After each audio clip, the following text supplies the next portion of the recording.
문제를 볼 수 있는 시간은 없고요. 너네가 가지고 있는 22페이지 7번 잠깐 볼까요?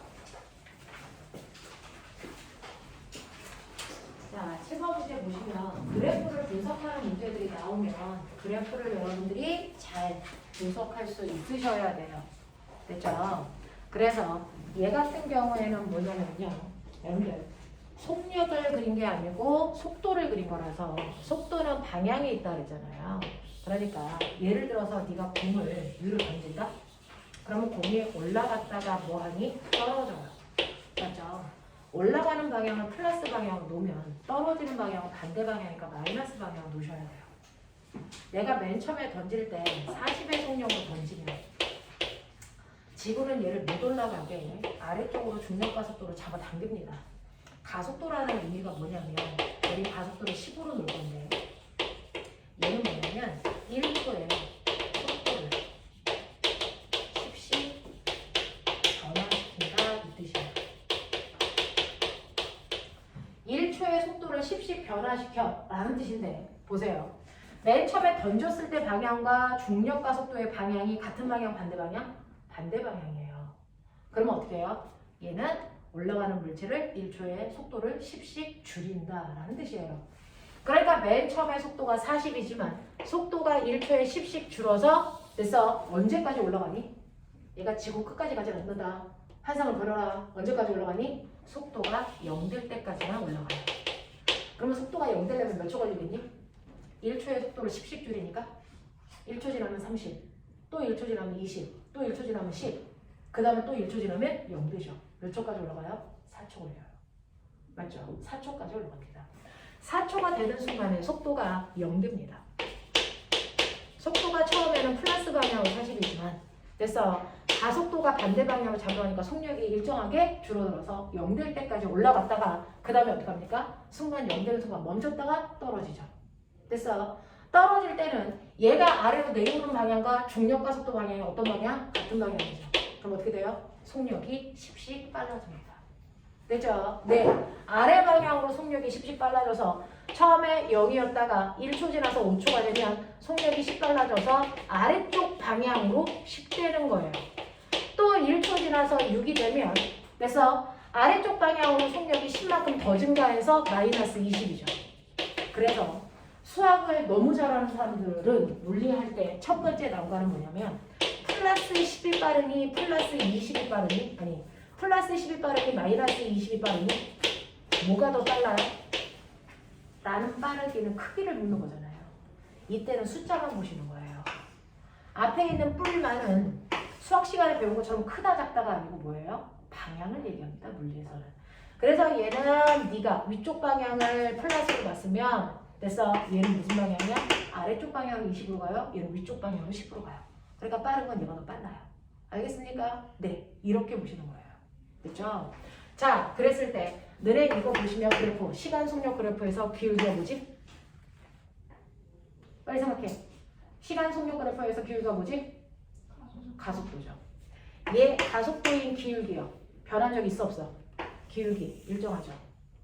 됐죠? 그래서 얘는 올라갔다 내려가는 동안 항상 가속도는 됐어요. 일정한 가속도가 작용합니다. 됐어? 어느 쪽으로? 아래쪽으로. 무슨 말인지 알겠습니까? 얼마만큼? 10만큼. 일정한 가속도가 작용해요. 무슨 말인지 알겠죠? 네. 그래서 속도가 0인 지점에서 가속도가 없다. 말도 안 되는 거예요. 기울기 있잖아요. 됐어? 가속도 있다고요. 그래서 너네가 가지고 있는 7번 문제에서요. 틀린 거 찾아라 2개 있어요. 3개 있어요. 1번부터 7번까지 중에서 틀린 거 3개 있습니다.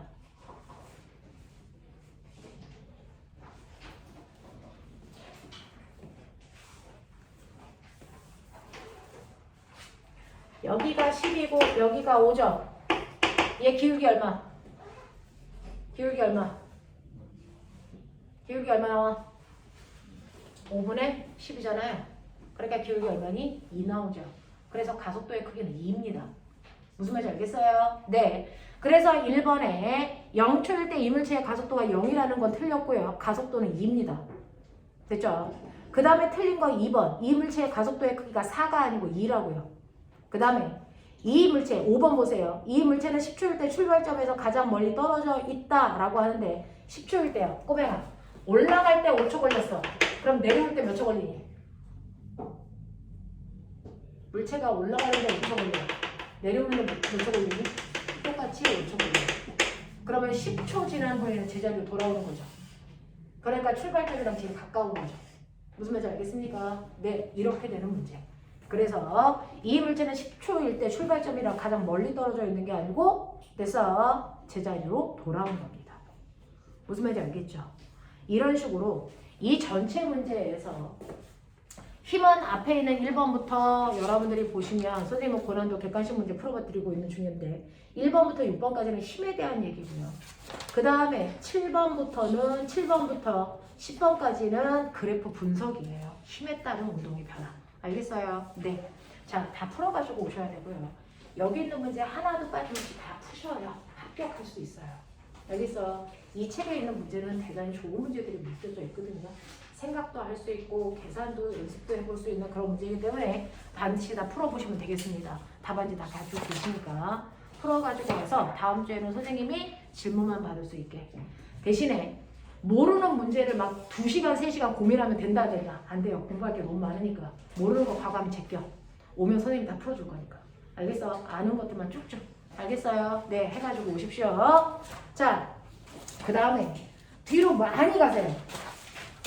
자, 이렇게 운동에 대해서 배웠으니 우리는 오늘 역학만 한다고 했어요. 4강으로 가시면 114페이지 오세요. 114. 일과 에너지. 일과 에너지는 요번에 중3 때 배웠기 때문에 여러분들이 가장 핫하게 머릿속에 남아있는 거라고 생각하고 있어요. 됐죠? 네, 이게 바로 운동이랑 연결되는 또 하나의 내용입니다. 물리 문제. 됐죠? 어떤 내용이 있는지 볼게요. 4강 114페이지. 자, 여러분들 우리는요, 오늘 해야 되는 게 일과 에너지인데요. 일이 뭐니? 과학적으로 얘기하는 일과 일상에서 얘기하는 일은 다르다가 핵심 단어였어요. 그죠? 그래서 엄마는 집안일 하느냐고 힘들다라고 하지만 집안일을 과학에서는 일이라고 한다 안 한다? 안 한다는 거죠. 여러분들은 공부하느냐고 힘들다고 하는데 공부라는 것도 일이다 아니다? 아니라는 거죠. 그럼 과학에서 얘기하는 일이라는 건 뭐니? 라고 하면 측정 가능한 객관적인 거여야 되거든요. 됐죠? 그래서 과학에서 얘기하는 일은 여러분들이 알고 있는 것처럼 어떤 물체가 있어요. 그 물체에 뭐 줘야 되니? 힘 줘야죠. 물체에 힘을 줘서요. 그랬더니 물체가 힘을 준 방향으로 움직이는 겁니다. 됐어? 그래서 내가 A라는 물체를 A 다시점까지 이동시키는 거죠.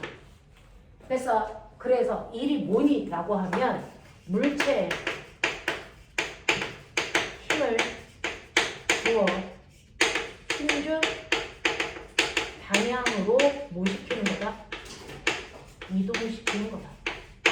물체에다가 힘을 줘서 힘을 준 방향으로 물체를 이동시키는 행위, 이걸 일이라고 하는 거예요.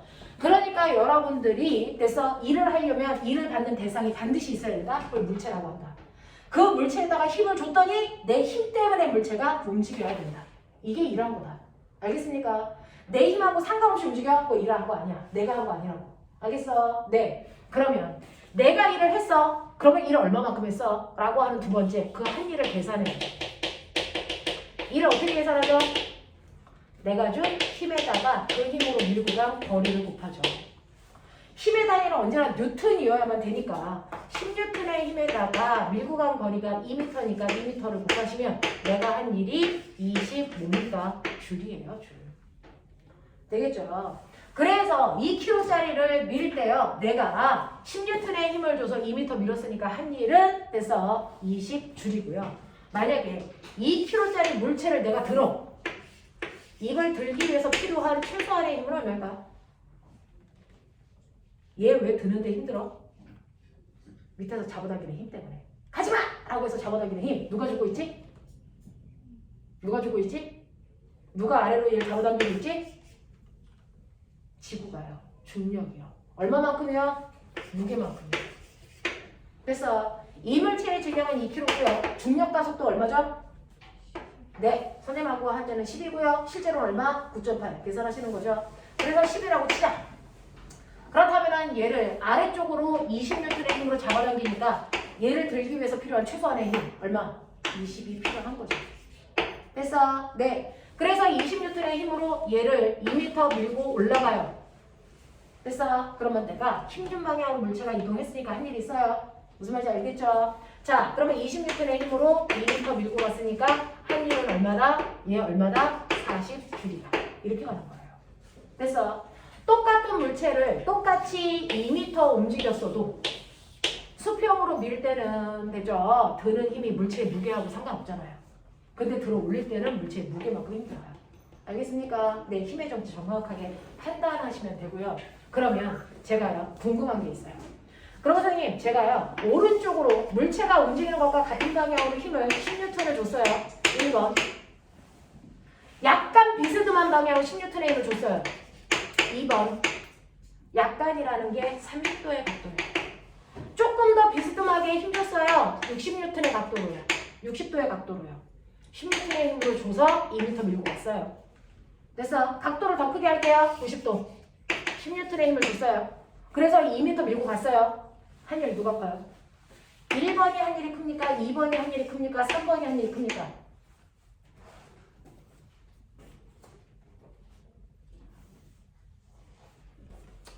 사실은 중학교 내용을 가자면 물투 내용이야. 물투. 그래서 물어를 잘하려도 물투를 하셔야 되고 중학교를 잘하려도 물투까지 하셔야 되는데 한 일 누가 더 큽니까? 자, 갖다 손! 의사 표현해라. 갖다 손 한 명. 그래서 1번이 제일 크다. 손. 네. 2번이 제일 크다. 손. 3번이 제일 크다. 손. 네. 1, 2, 3, 4번이 제일 크다. 손. 됐어요. 자, 한일의 양은 같지 않습니다. 같지 않습니다. 똑같이 10N의 힘을 줘서 똑같이 2m 밀고 갔어도 한일의 양 같지 않습니다. 한일 누가 제일 큰 줄 아세요? 1번이 제일 커요. 왜요? 실제로 여기에 써져 있는 것 중에 읽어야 되는 게 뭐예요? 힘의 방향으로 이동한 걸 찾으라는 거죠. 물체는 오른쪽으로 움직였어요. 그러면 힘도 오른쪽으로 준 힘만 한 일이 있다는 거죠. 됐어. 예를 들어서 느네요. 수평 방향으로 작용한 힘이 10N, 수직 방향으로 작용한 힘이 10N. 그러면 얘는 진짜 힘은 어느 방향으로 작용해? 평행사변형 그렸을 때 대각선 방향이 진짜 힘이야. 그랬던 거 기억나죠? 맞아요. 그래서 서로 다른 두 힘을 합해서 하나의 힘을 만드는 걸 힘을 합성한다고 그래요. 그럼 거꾸로 얘기할게요. 비스듬한 방향의 힘을 수평 방향의 힘과 수직 방향의 힘으로 나눌 수 있다 없다? 있다.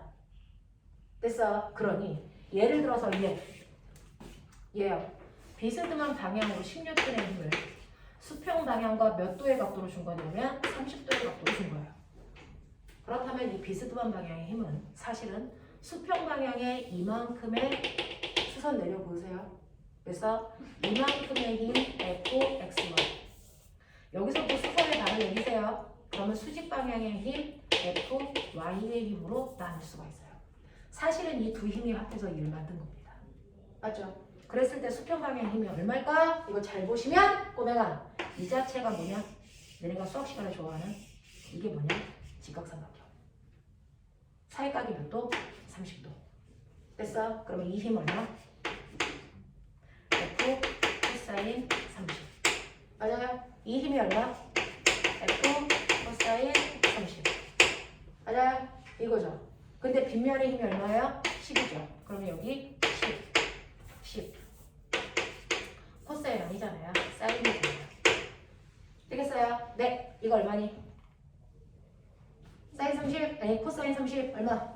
2분의 루트 3. 곱하면 얼마 나와요? 사실은 이 힘은 5루트 3이죠. 루트 3이 1.7이니까 대략 계산하면 얼마 나오니? 얼마 나오니? 8.5뉴턴. 이 정도 힘 준 거야. 됐어? 각도가 더 커지네. 수평 방향으로 작용하니 이게 60도면 10 곱하기 코사인 60. 얼마 나오니? 5뉴턴. 맞아? 이게 90도면 코사인 90. 얼마 나오니? 0 나오죠. 각도가 커지면 커질수록 그래서 이동 방향으로 사용한 힘은 점점 줄어들어요. 되겠어요? 그래서 여러분들이 보는 것처럼 물체가 움직인 것과 같은 방향으로 10N의 힘을 줬을 때 한 일이 20줄이라면 같은 방향이 아닌 30도의 각도로 힘을 주면요. 물체가 움직이는 방향으로 사용한 힘은 8.5N밖에 안 돼요. 거기다가 2를 곱하니까 한 일은 얼마 나와요? 17줄밖에 안 나와요. 그래서 각도가 60도면 수평으로 물체에 사용한 힘은 겨우 5N밖에 안 나와요. 거기다 곱하기 5하니까 한 일이 곱하기 2 하니까 한 일이 겨우 10줄밖에 안 돼요. 맞아. 각도가 90도면요. 수평 방향으로 사용한 힘이 아예 없어요. 그러니까 아무리 2m 움직였어도 한 일이 있다 없다? 없다. 됐어? 그러면 똑같은 힘을 줬을 때 최대한 많은 일을 하려면 물체가 움직인 방향과 같은 방향으로 힘을 줘야 한 일이 많다. 알겠어? 같은 거리 움직인다고 해서 한 일이 똑같은 거 아니다. 무슨 말인지 알겠죠? 알겠습니까? 네, 이게 한 일입니다. 그래서 한 일이라는 건 이런 식으로 물체가 움직인 방향으로 사용하는 힘을 찾으셔야 된다. 움직인 방향으로 사용하는 힘을 찾으셔야 된다. 거리가 같다고 해서 같은 일을 한 거 아니다. 알겠죠? 이해하시겠죠? 오케이. 근데 선생님 말도 안 되지 않아요? 물체가 움직이는데 어떻게 수직 방향으로 오는데 애가 옆으로 가요? 너네 배웠어요. 내가 일을 열심히 했는 줄 알았는데 알고 보니까 세 번째 한 일이 하나도 없는 경우가 있죠. 어떤 경우? 내가 일을 했는데 한 일이 하나도 없대요. 어떤 경우야? 첫 번째 물체에다가 힘을 줬는데 얘 지금 가니 안 가니? 안 가죠. 그럼 한 일 없죠. 됐죠? 첫 번째 힘을 줬지만 물체가 움직인 거리가 0이야. 한 일이 없는 거야. 됐죠? 두 번째는 내가 준 힘이 없어. 그럼 힘이 0이잖아. 한 일 없잖아. 됐어? 네, 내가 힘을 안 줬는데 혼자 가. 그럼 난 일을 한 게 아니라고요. 무슨 말인지 알죠? 근데 세 번째요. 물체한테 힘도 줬어. 그래서 물체가 이동하기도 했어. 근데 이동한 방향과 힘을 준 방향이 아까 본 것처럼 90도야. 한 일 있다 없다? 없다. 됐어요? 이건데 이 경우에 대표적인 예, 니네 학교에서 배웠잖아. 어떤 경우 그래? 물체를 어떤 사람이 들고 있어요.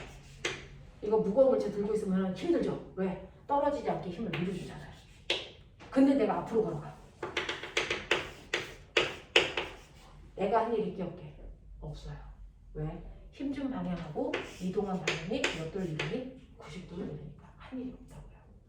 코사인 세타값만큼 한 일이 있어야 되니까. 무슨 말인지 알겠죠? 그래서 실제로요. 여러분들이 보시는 것처럼 수평으로 들고 갈 때 한 일이 있니 없니? 라고 면접관이 물어보죠. 힘 구하는 식이 뭐야? 힘 곱하기 거리요. 그럼 물체를 들 때 힘 드니 안 드니? 들어요. 근데 앞으로 걸어가서 한 일이 있니 없니? 그럼 말리죠. 한 일이 있다라고 얘기하고 싶어지죠. 없다고요. 됐어? 왜 없니? 라고 대답할 수 있어야죠. 힘과 물체가 이동한 방향이 90도이기 때문에 한 일이 없습니다. 알겠습니까? 이렇게 얘기하시는 거예요. 그래서 물체를 들고요. 수평 방향으로 뭐합니까? 걸어가는 경우는 힘과 이동 방향이 90도이기 때문에 한 일이 없는데 이거 말고 힘과 이동 방향이 90도라서 한 일이 없는데 또 다른 경우는 없니? 이렇게 물어보고 싶어요. 또 다른 경우 말해. 뭐 있니? 힘하고 이동 방향이 90도의 또 다른 경우야? 이놈의 새끼들이 진짜. 어떤 경우가 있어? 물체에다가 실을 매달았지? 그리고 뭐 할래? 땡글땡글 돌려. 무슨 운동하게 해요? 등속 원운동. 등속 원운동 할 때요. 힘 어느 방향을 작용해? 원운동하는 모든 물체는 무조건 원의 중심 방향으로 힘이 작용하죠. 그래서 내가 뺑글뺑글 돌릴 때 안쪽으로 잡아당기는 힘을 계속 주면서 당겨요. 됐어? 이거를 부의 중심을 향하는 힘이에요. 이걸 뭐라고 하니? 구심력. 이런 거예요. 됐어? 원운동하는 물체는 원의 중심 방향으로 구심력을 갖고요. 이때 이 물체가 날아가려는 운동 방향은 그 순간 끊어보시면 알겠지만 항상 원의 접선으로 날아가요. 됐어? 그랬을 때 운동 방향과 힘의 방향이 항상 몇 도를 이루고 있니? 90도를 이루고 있지. 한 일 있게 없게? 없어요. 그러니까 뺑글뺑글 돌고 있는 거. 지구 둘레를 뺑글뺑글 돌고 있는 애가 누구게요? 달. 얘가 지금 46년 동안 돌고 있거든요. 달이 한 얼마? 0. 그래서 원운동하니까. 무슨 말인지 알겠습니까? 이 얘기예요. 그래서 등속 원운동하는 경우도 한 일이 0이다. 이유는 힘하고 운동 방향이 90도이기 때문이다. 알겠습니까? 네, 같은 경우예요. 라고 하는 거 기억해 두시면 되겠죠. 그러니까 한 일에 제일 중요한 건 단지 힘 줬다, 이동했다 이걸로 기억하면 안 되는 거죠. 그건 내신 공부할 때는 하셔야죠. 물체가 이동한 방향과 힘의 방향이 같아야만 한 일이 제일 많다. 각도가 벌어지면 한 일이 줄어드는 거고 그때 각도가 90도일 때 한 일이 없는 거고. 알겠습니까? 90도인 대표적인 경우가 이 경우고. 알겠죠? 얘기할 수 있어야 됩니다. 됐죠? 그러면 선생님이요. 이제 일할게요. 나 일할 거야. 내가 여기에 있는 음료수를 이렇게 움직이면 나 일한 거냐 안 한 거니? 일한 거죠. 힘을 줘서 제가 운동시켰으니까. 됐죠? 일했다고요. 근데 너네가 앉아있는 의자를 내가 땡길 수 있니? 없어요. 왜냐면 사실은 우리 몸에는 일할 수 있는 내가 있는 능력이라는 게 있잖아요. 일할 수 있는 능력을 뭐라 합니까? 에너지라고 하죠. 일할 수 있는 능력이 에너지가 여러분들 몸속에 있다고요. 그러면 제가 에너지가 있어요. 처음에 에너지가 얼마 있냐면 처음 에너지가 100 있어요. 됐어요? 그러면 나는 일을 얼마까지 할 수 있어요? 100까지밖에 못해요. 200의 일을 할 수 있다 없다? 없어요. 됐어? 그러니까 처음에 에너지가 100이 있었는데 됐어? 저는 처음에 일이 에너지가 100이 있었는데 저는 일을 했습니다. 60만큼. 그러면 60만큼 일한 후 나의 나중에 에너지는 얼마예요? 얼마? 40. 에너지가 1로 뭐 됐네? 전환됐네? 그래서 100 중에서 60은 1로 바뀌고 나머지 40만 내 에너지가 남아있는 거죠. 그러면 에너지가 1로 전환된 거예요. 알겠습니까? 네. 아, 일을 한 만큼 에너지를 줄는구나. 그 얘기예요. 일을 한 만큼 에너지를 뭐한다? 줄어든다. 왜? 에너지가 1로 바뀌었으니까. 되겠죠? 그러면 이제 저의 처음 에너지는 40이네요. 그런데 이번에는 일을 한 게 아니고 일을 뭐 했습니까? 제가 20만큼 일을 받았어요. 일을 받은 후에 나의 나중에 에너지 얼마일까요? 60. 그러면 거꾸로 일이 에너지로 바뀌었다는 얘기죠. 에너지가 일로 바뀔 수도 있고요. 일이 에너지로 바뀔 수도 있어요. 무슨 말인지 알겠습니까? 그래서 일과 에너지는 서로 전환되는 거니까 단위도 같은 거 써요. 전환해서 계산하기 편하고. 그 중에서 일을 했다라는 건 에너지를 감소시키는 일이다. 일을 받았다라는 건 에너지를 증가시키는 일이다. 알겠습니까? 일 중에서도 에너지를 감소시키는 일이 있고 그걸 우리가 일을 했다라고 표현하는 거고요. 에너지를 증가시키는 일이 있어요. 그걸 일을 받았다라고 표현합니다. 근데 보면 플러스와 마이너스는 물리에서 뭐라 그러니? 방향이죠. 그 중에서 플러스는 운동 방향과 같은 방향으로 일을 받으면 에너지가 증가해요. 운동 방향과 반대 방향으로 일을 받으면 에너지를 뭐합니까? 감소해요. 무슨 말인지 모르겠죠? 해볼까요? 어떤 물체가 가고 있어요. 너네가 알고 있는 에너지의 종류? 다 똑같잖아. 에너지의 종류 우리가 중학교 때 배운 거. 운동 에너지 하나 더 위치 에너지. 운동 에너지 구하듯이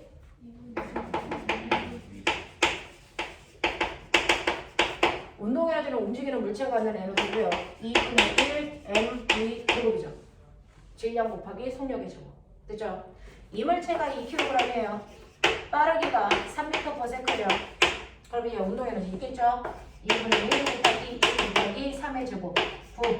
얘 맨 처음에 운동 에너지 얼마만큼 있어요? 9줄만큼 있죠. 근데 얘한테 내가 힘을 줄게요. 10N의 힘을. 어느 방향 줘요? 운동 방향과 같은 방향으로 힘을 줍니다. 그러면 에너지는 증가할까요? 감소할까요? 증가하겠죠. 됐어? 네. 10N의 힘을 언제까지 주냐면 얘가 2m 밀려갈 때까지 줘. 됐어? 그러면 이 물체는 사람으로부터 일을 뭐 했다? 받았다. 알겠니? 얼마 받았니? 그렇죠. 20줄의 일을 받은 거예요. 얘는 맨 처음에 운동 에너지 9줄이 있었는데 일을 20만큼 받았잖아. 그럼 나중 운동 에너지 얼마 돼? 29. 그러면 이때 속력이 얼마일까요? 나중에 속력이 얼마인지 궁금하잖아요. 2분의 1 곱하기 질량은 2 곱하기 V의 제곱. 이게 얼마? 29. 그러면 속력은 얼마? 루트 29. 되겠죠? 구할 수 있다고요. 이 개념이야. 이 개념이야. 되겠어? 근데 물체가 이렇게 가. 이렇게 가고 있는데 내가 이번에는 힘을 이렇게 이쪽으로 줄게. 어느 쪽? 운동 방향과 반대 방향. 맞아요? 그러면 얘가 빨라지니 느려지니? 운동 에너지 증가 감소? 감소 에너지 준다고. 됐어? 네. 몇 뉴턴의 힘을 받을까요? 네. 2뉴턴의 힘을 2m 동안 밀었다고 칠까요? 그러면 얘는 1 얼마 했어요? 네. 4줄만큼의 일을 했다라고 표현할 거예요. 맨 처음에 에너지가 9줄. 맞아? 그럼 나중에 에너지 얼마 될까?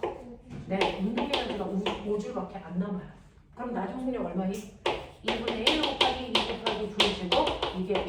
그러니까 V는 얼마? 루트 5. 알겠습니까? 이렇게 만든 거예요. 그래서 우리가 일을 한 만큼 에너지가 줄어요. 일을 받은 만큼 에너지가 증가해요. 근데 어떤 문제를 풀어도요. 지금은 일을 하고 있는 거야. 일을 받고 있는 거야. 이런 단어가 없어요. 그럼 일을 한다와 받았다는 뭘로 구분하는 거다? 물체의 운동 방향과 같은 방향으로 힘을 받았는지 반대 방향으로 힘을 받았는지 그게 그 얘기다. 알겠어요? 운동 방향과 반대 방향으로 힘을 받았다면 일을 했다라고 하는 거고요. 에너지를 감소시키는 거고요. 운동 방향과 같은 방향으로 힘을 받았으면 일을 받았다라고 하는 거고 그것 때문에 에너지를 뭐 하는 거다? 증가하는 거다. 무슨 말인지 알겠습니까? 이렇게 되는 거. 이해돼요? 하시겠어요? 합니까? 네. 요거요. 자, 그러면 이러한 에너지의 종류, 너네 알고 있죠? 에너지의 종류 두 가지. 운동 에너지가 있고 무슨 에너지가 있어요? 위치 에너지가 있고요. 위치의 에너지를 고등학교 때는 위치 에너지라고 안 하고요. 포텐셜 에너지라고 해요. 아세요? 같은 말? 자, 운동 에너지 구하는 식 2분의 1 mv 제곱. 위치 에너지 구하는 식? 네. 그래서 그 9.8이 G인 거 알죠? 중력과 속도. mg, h. 됐어? 이렇게 얘기하면 돼. 9.8mh가 mgh. 됐죠? 자, 그 중에서요. 여기에 물체가 있어요. 질량이 m이래요. 이 물체가 뚝 떨어집니다. 마찰 없어요. 바닥에 닿을 때 운동에너지 됐어. 네. 자, 이때요. 맨 위에 있는 물체의 높이가 h였어요. 바닥에 닿을 때 속력이 얼마예요? 라고 하죠. 이 물체가 이 위쪽 A 지점에 있을 때는요. 위치 에너지 있었죠. 얼마만큼? mg, h만큼. 운동 에너지 있었을까 없었을까? 가만히 있었으니까 없었겠죠? 이 둘을 합한 게 무슨 에너지? 역합적 에너지인데 마찰이 없대요. 마찰이 없으면 역합적 에너지 못 해야 되니? 보존돼야죠. 그러니까 바닥에 떨어지는 순간 B에 와서도 역합적 에너지는 mg, h여야죠. 근데 바닥에 닿을 때는 위치 에너지 얼마 됐다? 0 됐다. 운동 에너지 얼마 된다? 2분의 1 mv 제곱된다. 그러면 얘하고 얘가 뭐해지게 되니? 같아지는 순간에 속력을 갖겠죠. 맞아요? 네. 그래서 여러분들 보시는 것처럼 바닥에 닿을 때 속력은 반드시 루트 2g h만큼 갑니다. 됐어? 네. 그렇다면요. 바닥에 닿을 때 속력이 루트 2g h네? 그러면 여기 가벼운 깃털이 있어요. 무거운 쇠구슬이 있어요. 같은 높이에서 떨어뜨릴 거예요. 바닥에 닿을 때 속력 누가 더 빨라요? 무거운 거 가벼운 거. 공기 저항 없어요? 그럼 바닥에 닿을 때 속력은 어떻다? 같다. 왜? 속력 구하는 식이 mgh죠. 질량 상관이 있니 없니? 없잖아요. 됐죠? 바닥에 닿을 때 속력은요. 중력과 속도하고 높이에 의해서만 결정되는 거지 질량은 상관없어서 갈릴레이가 피사의 사탑에 올라갔죠. 갈릴레이 아저씨가 누군지 아죠? 그 아저씨가 삐딱한 몸을 피사의 사탑에 올라가서 한 번은 쇠구슬 한 번은 깃털 그래서 이거를 떨어뜨리는데요. 공기 저항이 있을 때 누가 먼저 떨어지니? 무거워. 쇠구슬이 먼저 떨어지죠? 네. 됐죠? 왜요? 왜요?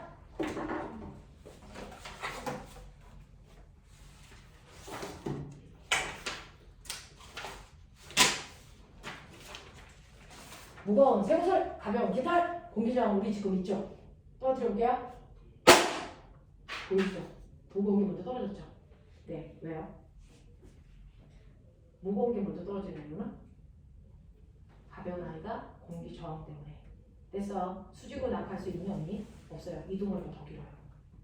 됐어. 그렇기 때문에 나중에 떨어지는 거예요. 그럼 공기 저항이 없으면? 정말? 공기 저항 없으면 정말 동시에 떨어져? 해볼까요? 공기 저항을 없애야 되잖아요.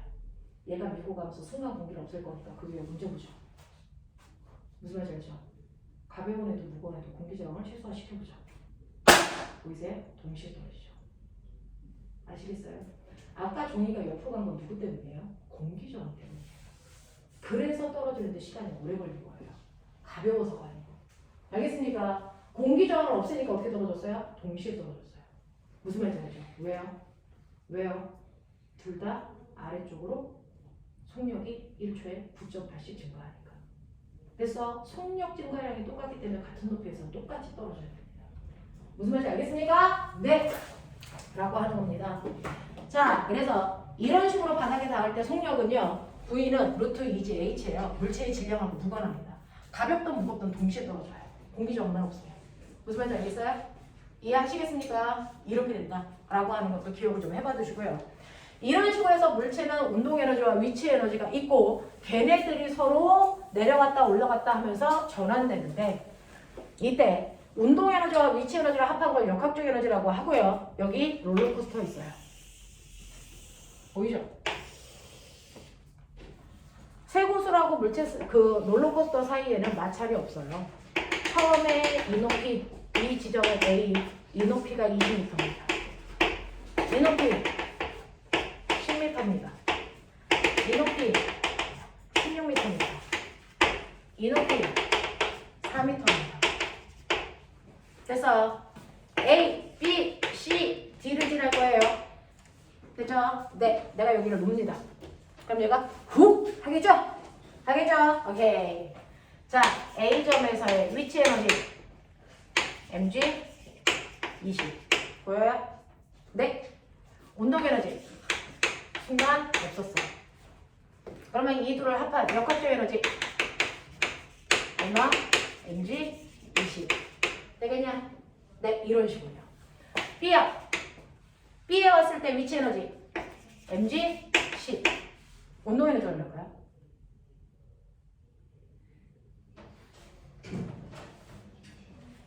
맞아요. 왜요? 마찰이 없으니까 역학적 에너지 보존돼야 되죠. 그러면 여기서도 역학적 에너지가 mg 20이죠. 그러면 운동 에너지 얼마? mg 10만큼 내려야죠. 오, 그러네. 그래야 합해서 mg 20대. 되죠? 운동 에너지는 속력이 없어도 구할 수 있다. 알겠어? 저렇게 역학적 에너지와 위치 에너지만 알 수 있으면 운동 에너지는 속력 없어도 구하죠. 자, C형 위치 에너지 mg 16 운동 에너지 얼마? 그렇죠. mg4 잘하네. 역학적 에너지 얼마? mg 20 보존돼야 되죠. D형 위치 에너지 mg4 운동 에너지 mg 16 역학적 에너지 mg 20 알아? 말 돼? 알겠어? 네. 그랬을 때요. A 대 B 대 A와 B의 위치 에너지의 비율 불러. A와 B의 위치 에너지 비 몇 대면? mg 20대 mg 10이죠. 똑같은 거 날라가죠? 그러니까 몇 대 몇입니까? 2대 10이라는 얘기가 나오죠. 맞아? 맞아? E 대 C의 위치 에너지 비율 몇 대면? 얼마? 5대 8. 왜? mg 10이고 mg 16입니다. 됐지? 두 개만 해도 되겠지? 여기서 이 숫자가 이 비율이네. 이 숫자만 알면 되겠네. 이 숫자 어디 썼어? 어디 썼다는 거야? 그렇죠. 기준면으로부터 떠있는 높이 차이가 위치 에너지 차이예요. 이 높이 차이가 위치 에너지 차이라고. 이 높이가 바로 위치 에너지를 나타내는 거예요. 되겠어? 아? 그러니까 앞으로 이거 블러블러 쓸래 안 쓸래? 안 쓰는 거야, 인마. 알겠어? 어차피 같은 물체가 훑고 내려오는 거기 때문에 mg 값은 똑같다고요. 그걸 왜 써? 높이 차이가 그래서 높이의 비율이 위치 에너지 비율이라고. 알래? 머리끈 있잖아. 하나만 줘. 머리끈 있는 사람 없어요? 야, 여자애들이 이렇게 많은데 머리끈이 없단 말이야? 신기로운 아이들. 클립 있는 사람?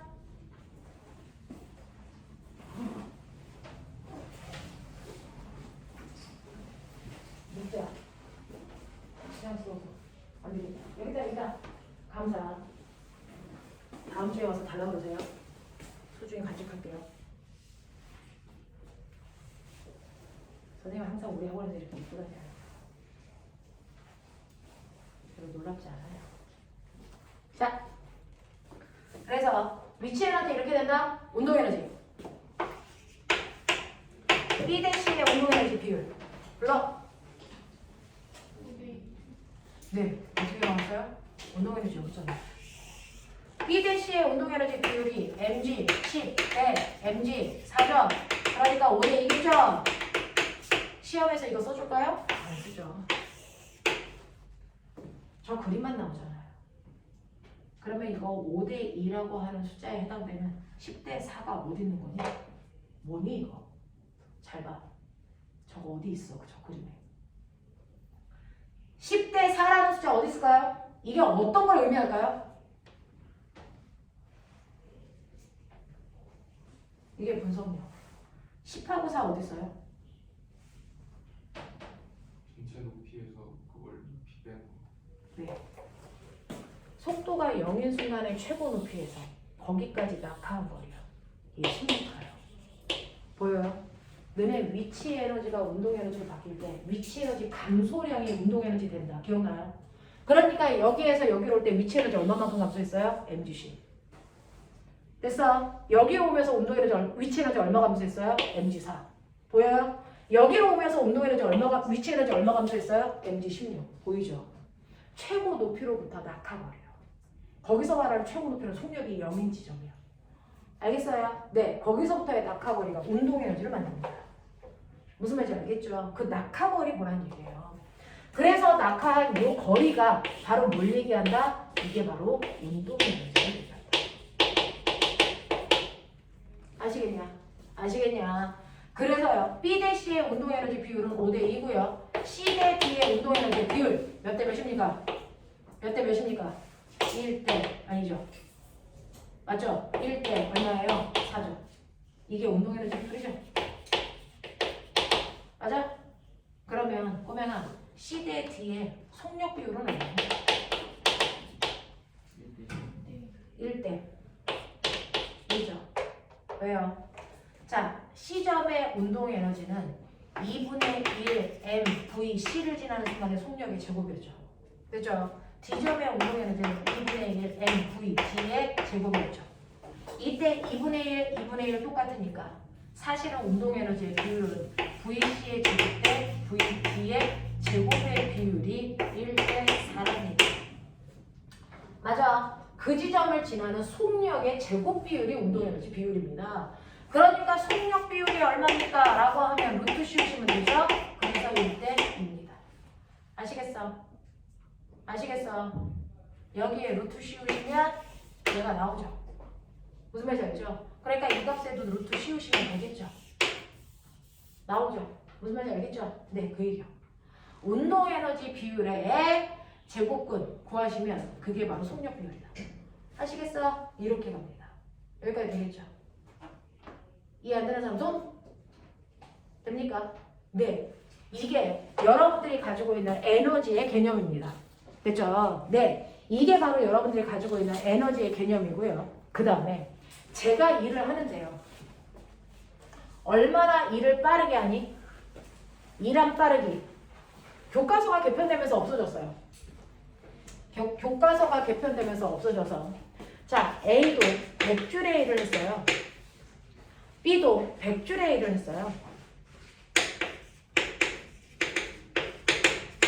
일하는 양이 똑같아요. 그러면 어떤 사람이 훨씬 더 능률적으로 일했는지 비교하려면 뭐가 필요합니까? 뭐가 필요합니까? 시간이 필요합니다. A라는 사람은 1초라는 시간 동안에 100줄의 일을 했대요. B라는 사람은 10초라는 시간 동안에 100줄의 일을 했대요. 누가 더 일을 빠르게 했니? A죠. 몇 배 빨라요? 10배 빠르죠. 그걸 우리는 일률이라고 한다. 그걸 일률이라고 한다. 그래서 그 일률을 여러분들 어떻게 구하는 줄 아세요? 지금 네 머릿속에서 일률은 한 일을 걸린 시간 초로 나누신 거예요. 그래서 한 일을 걸린 시간 초로 나눈 거니까 얘는 1초 동안에 100줄의 일을 했으니까 1초로 100줄의 일을 나누시면 100줄 퍼 초. 이게 얘 일률이에요. 근데 단위 이렇게 중복해서 쓰는 거 싫죠? 그래서 이걸 바꿉니다. 뭘로요? 100. 요번에 배웠네요. 와트. 전력 단위랑 똑같아요. 전력도 1초 동안 사용한 전기 에너지죠. 그래서 일률이 바로 1초 동안에 할 수 있는 일이에요. 그래서 1초 동안에 한 일이에요. 이기 때문에 이 100와트 이렇게 하면 되죠. 그래서 그럼 얘는요? 얼마입니까? 10와트죠. 그러니까 얘가 더 크죠? 몇 배? 10배. 알겠습니까? 라고 하는 일률이라는 건 1초 동안의 한 일의 양이다. 1초 동안의 한 일의 양이다. 그러니까 얘는 1초 동안에 100줄의 일을 할 수 있는 거고요. 얘는 1초 동안에 10줄의 일을 하는 거다. 무슨 말인지 알겠어? 하겠습니까? 네. 이렇게 구하는 거고요. 머리 좋은 사람. 한 일은요. 힘 곱하기 거리라고 했죠. 그걸 걸린 시간 초로 나누는 겁니다. 요게 뭐죠? 속력이죠. 그러니까 일률 구하는 두 번째 방법은요. 힘에다가 속력을 곱하셔도 일률 나온다. 되겠어? 그래서 일률 구하는 두 가지 방법. 여기에 일 말고요. 교과서 개편되기 전에 있었던 도구를 사용한 일이라는 게 들어있어요.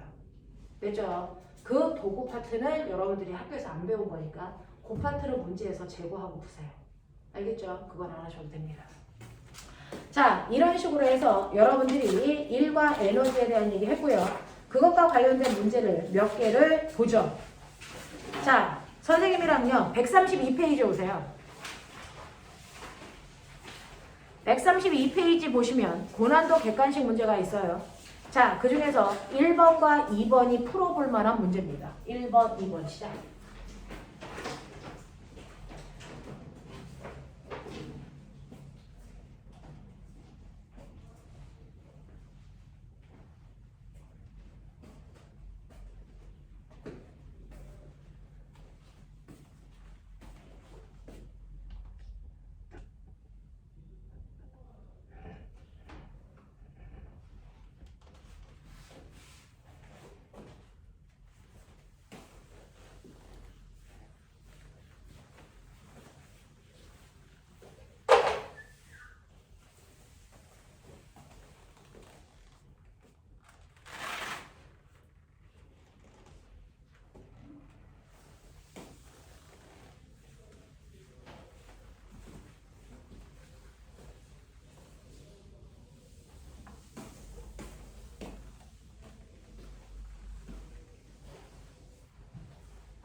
자, 1번 볼게요.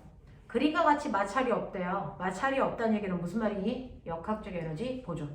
맞아요. 그 얘기죠. 자, 마찰이 없는 빗면에 동일한 세 곳으로 굴려서 바닥에 도달할 때까지 시간과 속력을 비교해 봤습니다. 자, 다음 중에서 옳은 것을 찾아보세요 라고 했는데 자기야 몇 번? 말해. 몇 번? 몇 번 같아?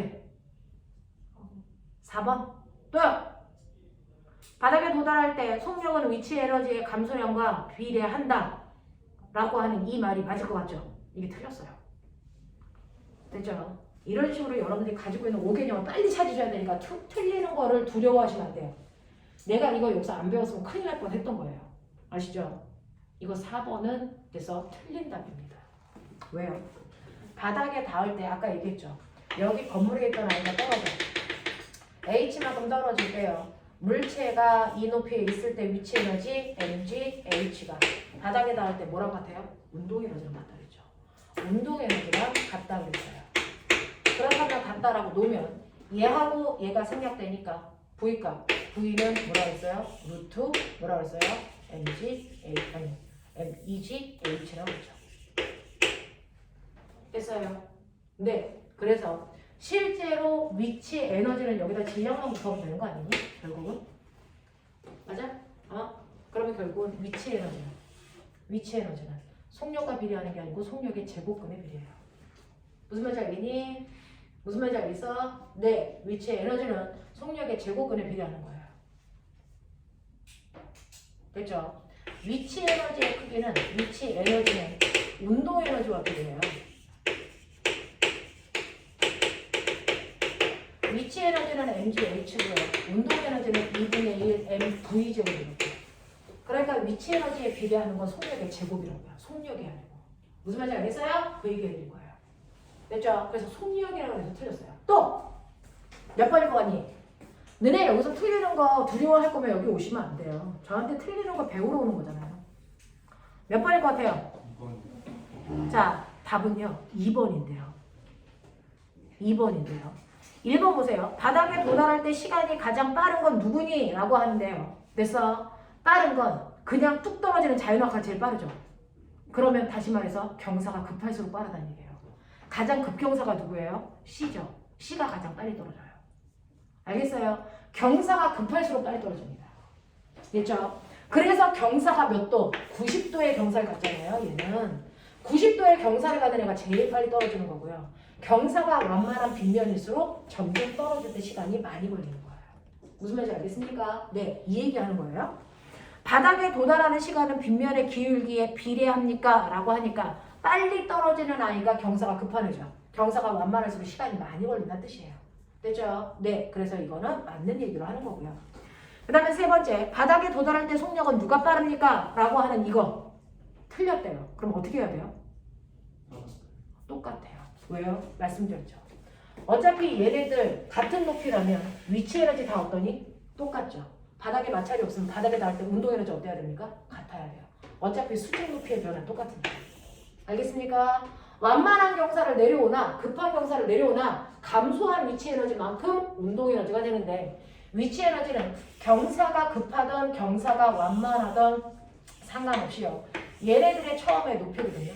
높이만 다 똑같다면 됐죠? 어떤 경사면을 타고 내려오더라도 바닥에 닿을 때 속력은 다 똑같습니다. 경사면의 높이만 똑같다면 바닥에 내려올 때 속력은 다 똑같아요. 아시겠어요? 아시겠어요? 네, 위치 에너지 감소량이 운동 에너지이기 때문에 경사의 모양하고도 상관없어요. 높이만 똑같다면 바닥에 닿을 때 속력은 똑같습니다. 그래서 A, B, C가 같습니다. 됐죠? 자, 그 다음에 5번. 바닥에 도달했을 때 속력은 빗면의 기울기에 비례하니? 아니요. 속력은요. 높이 외. 됐어? 높이에. 뭡니까? 여기 보시면 높이의 제곱이죠.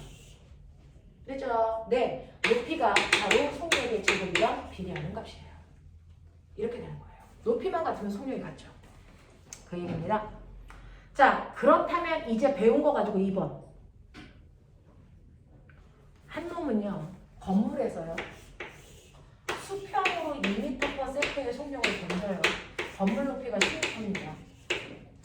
한 놈은요. 비스듬한 방향으로 2m/s의 속력을 던져서 이렇게 떨어지게 할 거예요. 한 놈은 수평으로 던져서 이렇게 떨어지게 할 거예요. 한 놈은 비스듬히 아래쪽으로 던져서 얘가 이렇게 떨어지게 할 거예요. 뭐 그런 식의 느낌이야.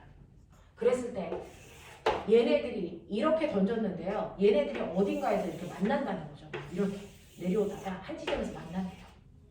그거 얘기하는 거야. 그래서 한 지점에서 만난대요. 이런 식으로. 그러면 만나는 지점에서의 속력은 올라갔다 때려나고 떨어지는 아이가 속력이 더 빠를까? A. 수평으로 내려오는 아이가 더 빠를까? B. 이렇게 던지는 아이가 더 빠를까? C. 이 지점에서의 속력 누가 더 빠를까요? 다 같아요. 이게 다 같아요. 왜요? 어쨌든 간에 얘는 이 높이에서 가는 맨 처음에 던지는 순간에 그래서 위치 에너지의 크기와 운동 에너지의 크기 어떻다? 다 같아요. 그래서 운동 에너지를 던지는 방향 상관 있니 없니? 없어요. 얼마나 빨리 던졌냐가 중요한 거죠. 그래서 A 방향으로 던지던 A로 던지던 B로 던지던 C로 던지던 이 지점 여기를 뭐라고 할까요? X. X라는 지점에서 A 지점에서는요 위치 에너지 얼마 같냐면 mg 10만큼 같고요. 운동 에너지 얼마 같냐면 2분의 1 mv 제곱만큼 맞아요. 이게 던질 때 A라는 거죠. 이게 A예요. B는요 mg h의 위치 에너지 있고요. 운동 에너지도 2분의 1 mv 제곱만큼 있어요. C도요. 위치 에너지 이만큼 있고요. 운동 에너지 이만큼 있어요. 그렇기 때문에 ABC의 역학적 에너지 어때요? 같죠. 그렇다면 얘가 이렇게 어떤 경로로 와도 이 지점에 올 때 나머지 위치 에너지 똑같죠. 그러면 운동 에너지도 어때야 돼요? 같아야죠. 무슨 말인지 알겠습니까? 그러니까 속력이 다 똑같죠. 무슨 말인지 알겠죠? 하시겠죠? 이렇게 됩니다. 그래서 같은 높이를 지나기 때문에 빠르기는 다 똑같다. 경로 전혀 상관없다. 알겠어요? 이렇게 된다 라고 하는 거 기억하시고 3번은 선생님이 풀어드릴 테니까 손대지 말고 그냥 오시고요. 4번 보세요. 4번 다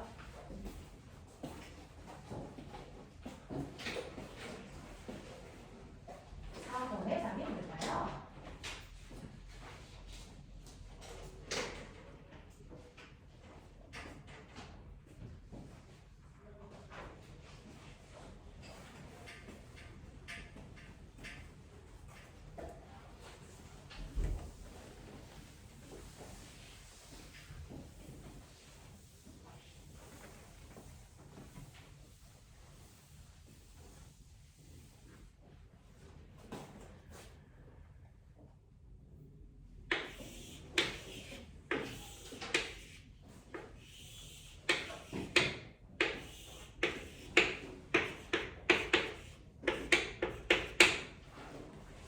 자, 답 남은 사람 이게 그래야 내가 설명하죠. 몇 번? 1번이죠. 속력은요. 그래서 가장 아래쪽에 있는 아이가 속력이 제일 빨라요. 왜? 위로 갈수록 운동 에너지가 무슨 에너지로 바뀌어요? 위치 에너지로 바뀌죠. 그러니까 가장 위에 있는 아이들이 운동 에너지가 많이 위치 에너지로 바뀌었기 때문에 속력이 제일 느리다고요. 됐죠? 그래서 가장 아래쪽에 있는 B의 운동 에너지가 제일 빠르니까 B의 속력이 제일 빠르고요. A와 C의 높이는 똑같으니까 빠르기도 똑같고요. 높이만 같으면 빠르기 똑같아요. 그래서 아까 몇 번 문제? 2번 문제도 높이가 같아서 빠르기가 같은 거였어요. 그 다음에 D의 빠르기가 제일 느립니다. 됐죠? 네, 이렇게 되는 거고 역학적 에너지는 마찰이 없기 때문에 다 어때야 된다? 같아야 된다. 하시겠어요? 하시겠어요? 이렇게 됩니다. 됐죠? 자, 그 다음에 5번은 할 수 있는 사람들이 있는지 볼 거니까 풀어가지고 오시면 되고요. 자, 그래서 8번까지도 다 풀어가지고 오시면 되고 우리는 숙제를 할 때요. 거기에 있는 지금은 빠른 속도로 한 바퀴를 돌리시는 게 더 중요하니까 앞에 있는 문제들을 보면 얘가 문제들이 이제 단계별로 다 나와 있는데요. 첫 번째는 실험 탐구 같은 문제는 꼭 하셔야 됩니다. 문제는 이런 식으로 나와요. 됐죠? 실험 탐구 문제들은 꼭 하시고요. 그 다음에 개념 심화 서술형 이거 풀어가지고 오시면 되고요. 그 다음에 거기에 있는 고난도까지만 그래서 고난도까지만 풀어가지고 오세요. 경시사고력 이쪽은 풀면 안 되셔도 돼요. 되겠어요? 고난도까지만 달락달락 다 풀어가지고 오시면 돼요. 그래서 오늘 1단원 했고 그 다음에 우리 4단원 했고 그죠? 4단원이 역학적 에너지 전환 이해 안 되는 거 있어? 되겠어? 하겠어? 네, 그래놓고 2단원으로 오세요. 2단원으로 넘어오시면 40페이지입니다. 40페이지.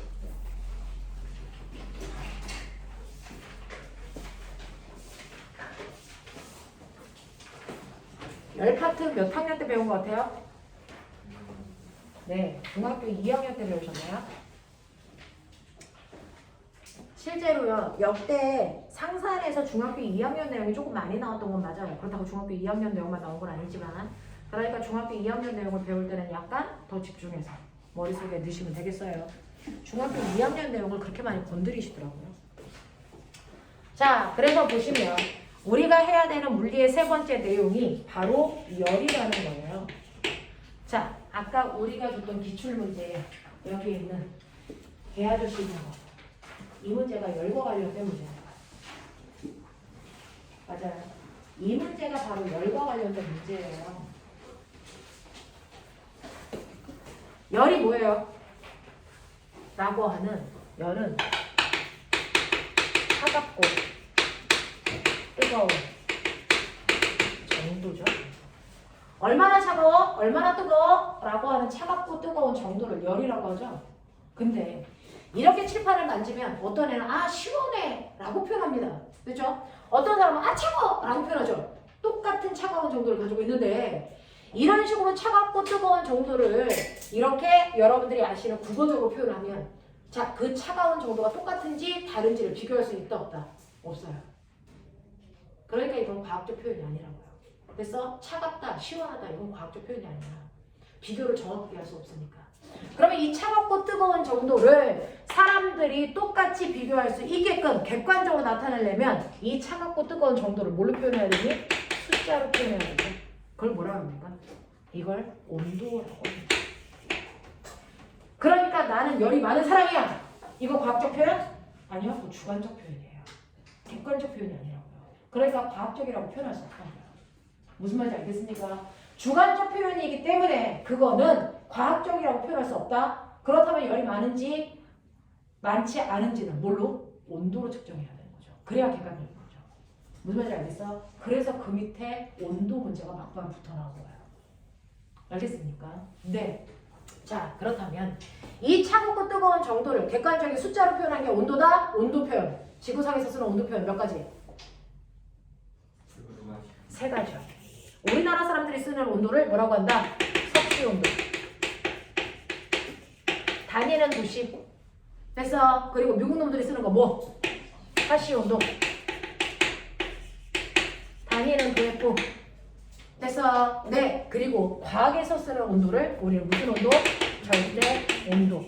단위는 켈빈. 맞습니까? 자, 그 중에서요. 이 온도는 처음부터 있었던 게 아니고요. 사실은 각각의 과학자들이 만들어낸 거잖아요. 그래서 그러면 그 중에서요. 이 섭씨 온도라고 하는 것과 화씨 온도를 만든 이 온도를 그냥 만든 게 아닐 거잖아요. 온도를 만들 때는 기준이라는 게 있었잖아요. 뭘 기준으로 만든 거예요? 라고 하면 섭씨 온도와 화씨 온도는 기준을 잡은 게 똑같습니다. 바로 물의 상태 변화입니다. 물의 상태 변화가 일어나는 온도를 기준으로 잡은 거예요. 그 중에서 물의 온도를 낮춰서 물이 얼기 시작해. 그랬을 때 그 물이 얼기 시작하는 어느 점을 그래서 섭씨 온도에서는 이걸 0도라는 온도로 잡아놓은 거예요. 그리고 물이 끓기 시작하는 끓는 점을 몇 도로 잡았냐면 이거를 100이라고 잡아놓은 것 뿐이에요. 난 이 차가운 정도를 0이라고 할 거야. 이 뜨거운 정도는 100이라고 할 거야. 그러니까 0에서부터 100까지의 그 열의 차이를 나는 몇 등분? 100등분 알래. 그랬을 때 그거 한 칸이 바로 섭씨 온도의 1도 간격이야. 이렇게 잡은 거예요. 되겠어? 이거 시험에서 많이 나온다, 열은. 되겠죠? 시험에서 물리에서 제일 많이 나오는 게 힘하고 열입니다. 기억해 두세요. 자, 그런가 하면 화씨 온도는 뭐냐면 물이 얼기 시작해. 그럼 똑같은 차가운 거잖아. 그거를 화씨에서는 얼마로 놓는다? 이거를 32도 F입니다. 0이라고 안 놓고 32로 놨어요. 물이 끓기 시작하는 그 뜨거운 정도를 얘는 212도에 부르는 거야. 몇 등분? 몇 등분 한 거니? 몇 등분? 180등분. 그랬을 때 한 간격을 1도라고 하죠. 됐어. 그러니까 누가 더 온도 사이를 촘촘하게 나눈 거니? 화씨가 더 촘촘하게 나눈 거예요. 됐어. 네, 이렇게 된 겁니다. 이런 식으로 해서 온도를 됐죠? 체계적으로 만들어 놓은 거예요.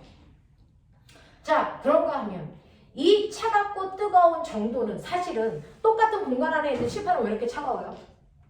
라고 하는 이 물체의 차갑고 뜨거운 정도는 뭐가 만들어내는 거니? 사실은 물질 안에 있는 입자의 운동이에요. 그래서 입자들이 활발히 움직이면 옆에 있는 애들이랑 자꾸 뭐하니? 부딪혀. 부딪히면 뭐가 발생하니? 열이 발생하죠. 그래서 뜨거워지는 거예요. 그러니까 차갑다 뜨겁다라고 하는 건 그 안에 있는 입자의 운동 속도라고 해요. 얼마나 활발히 움직여? 얼마나 천천히 움직여? 천천히 움직이면 잘 부딪혀 안 부딪혀? 안 부딪혀. 그래서 열이 잘 안 발생하는 거야. 됐어? 그래서 이렇게 차갑고 뜨거운 정도는요, 사실은 그 물질 속에 있는 입자의 뭐다? 운동 에너지. 운동의 에너지의 크기예요. 운동의 크기. 이게 열이에요. 그러니 여기에 있는 물체가 활발히 움직이면 뜨거울 거고, 이게 천천히 움직이면 차가울 거고, 안 움직이면 열이라는 게 발생하지 않겠죠. 그래서 분자의 운동을 근간으로 해서 열을 만드는데요. 너네 온도가 높을수록 기억나죠? 분자의 운동이 활발해져서 부피가 뭐해진다? 온도가 높아지면 기체가 차지하는 부피가 뭐해진다? 커진다. 기억나죠? 네, 중학교 1학년 때 배웠어요. 자, 그랬을 때 그 온도가 만약에 우리가 알고 있는 섭씨 온도라면 너네 기체 생각해. 0도야. 0도일 때 기체는 부피가 있다 없다? 0도일 때 기체는 부피가 있다 없다? 있다. 그러니까 밖에 나가면 공기가 있겠죠. 겨울에. 맞죠? 0도일 때도 기체는 부피를 가지고 있습니다. 그래서 0도일 때 기체의 부피를 우리가 V 0도일 때 부피 이렇게 놓는다면 거기서부터 온도가 10도, 20도, 30도, 40도 이렇게 온도가 높아지면요. 그래서 얘는 그 안에 있는 기체들의 운동이 활발해지니까 부피가 점점 커지겠죠. 어떻게? 아무렇게나 커지는 게 아니고 일정하게 커져요. 기억납니까? 기억납니까? 중학교 1학년 때 배웠어요. 온도가 높아지면 부피는 일정하게 증가합니다. 됐죠? 네, 그럼 거꾸로 가보세요. 온도를 낮추면 기체의 부피는 일정하게 감소하겠죠. 됐죠? 이건 화학 시간에 화학 선생님이 다시 해드릴 거예요. 자, 부피가 점점 감소하겠죠? 감소하다 보면 어느 순간에 기체들의 부피가 뭐 됩니까? 0 되는 순간이 반드시 옵니다. 자, 그러면 이거 1차 함수니까 쭉 따라 그리시면 0 되는 지점을 찾을 수 있겠죠? 이게 섭씨 몇 도? 섭씨 몇 도? 기억하세요. 마이너스 273도씨. 그래서 기체의 부피를 0 만드는 섭씨 온도가 마이너스 273. 그렇다면 마이너스 273도를 내가 그래서 기준점으로 잡으면 온도와 부피 사이에 정비례 관계가 있겠네. 그럼 나 이 온도를 그래서 처음 온도니까 0은 알지? 이걸 뭐라 그런다? 0 켈빈 절대 온도의 온도. 알겠어요? 그래서 절대 온도는 기체의 운동이 멈추는 순간을 0으로 놓은 온도입니다. 알겠어? 네, 기체의 운동이 멈추는 순간의 온도를 0 켈빈으로 놓고 거기에 따라서 온도와 기체의 부피가 비례관계를 만들어 놓은 온도. 그래서 네, 이렇게 했을 때 우리는 이런 식으로 온도와 부피 사이에 정비례 관계를 놔두면요. 여기에서 만약에 10켈빈이에요. 10켈빈일 때 부피가 2였어요. 그러면 당연히 20켈빈일 때 부피는 얼마니? 얼마니? 4ml. 정비례 관계가 있으니까. 그래서 이런 식으로 정비례 관계를 만들어 놓으면 되죠. 온도에 따라 부피가 얼마인지를 정확하게 간단하게 구할 수 있는데 섭씨 온도는 정비례 관계가 아니잖아. 섭씨 온도는 정비례 관계가 아니잖아. 그러니까 우리가 알고 있는 것처럼 10도일 때 부피가 만약에 12ml였어. 그러면 20도일 때 부피가 24야? 그런 얘기 할 수 있어? 없잖아요. 불편하잖아요. 됐죠? 그래서 온도와 부피 사이의 관계를 정비례로 만들기 위해서 만들어 놓은 온도가 절대 온도예요. 절대 온도. 그래서 그랬을 때 절대 온도에서의 0켈빈이 바로 섭씨 온도의 마이너스 273도씨예요. 그래서 과학에서는 이런 식으로 온도와 부피 사이의 정비례 관계를 이용해서 많은 문제를 풀기 위해서 과학에서 쓰는 온도는 절대 온도입니다. 그러면 우리나라 사람들이 쓰는 섭씨 온도를 어떻게 하면 절대 온도로 바뀔 수 있니? 섭씨 온도에다가 273을 더하세요. 그러면 절대 온도가 됩니다. 되겠어요? 섭씨 온도에다가 273을 더하면 절대 온도가 된다. 그러니까 물의 어느 점을 0도라고 했잖아요. 이건 몇 켈빈? 이건 0에다가 하시면 273 켈빈. 아시겠어요? 오케이. 물에 끓는 점은 몇 켈빈? 물에 끓는 점 몇 켈빈? 373 켈빈. 몇 간격? 100 간격. 100 간격. 그러니 섭씨 온도에서 20도 올라가면 절대 온도에서도 정확하게 몇 도 올라가니? 20도 올라가죠. 20켈빈. 맞아요. 등분이 똑같아요. 섭씨 온도에서 1도 올라가면 절대 온도에서도 1켈빈 올라간다. 무슨 말인지 알겠습니까? 이렇게 됩니다. 그래서 온도라는 거 이렇게 표현하는 겁니다. 되겠어? 이렇게 되는 거예요. 네, 그래서 온도 체계를 만들어서 객관적으로 표현할 수 있다. 그냥 열은 주관적 표현이다. 알겠습니까? 네, 근데 온도가 다른 두 물질이 있어요. 하나는 80도의 뜨거운 물, 하나는 20도의 차가운 물. 이 둘을 접촉시켜라. 그럼 어떤 일이 발생하죠? 열에 뭐가 일어나니? 이동이 일어나죠? 열은 항상 어디에서 어디로만 이동한다? 그렇죠. 고온에서 저온으로만 이동한다. 절대 거꾸로는 못 간다. 알겠습니까? 이게 열역학 제2법칙이에요. 열은 항상 고온에서 저온으로만 이동한다. 언제까지 이동하게? 그렇죠. 근데 같아질 때까지 이동할 때요. 온도 변화 그래프 어떻게 그리게? 어떻게 그리게?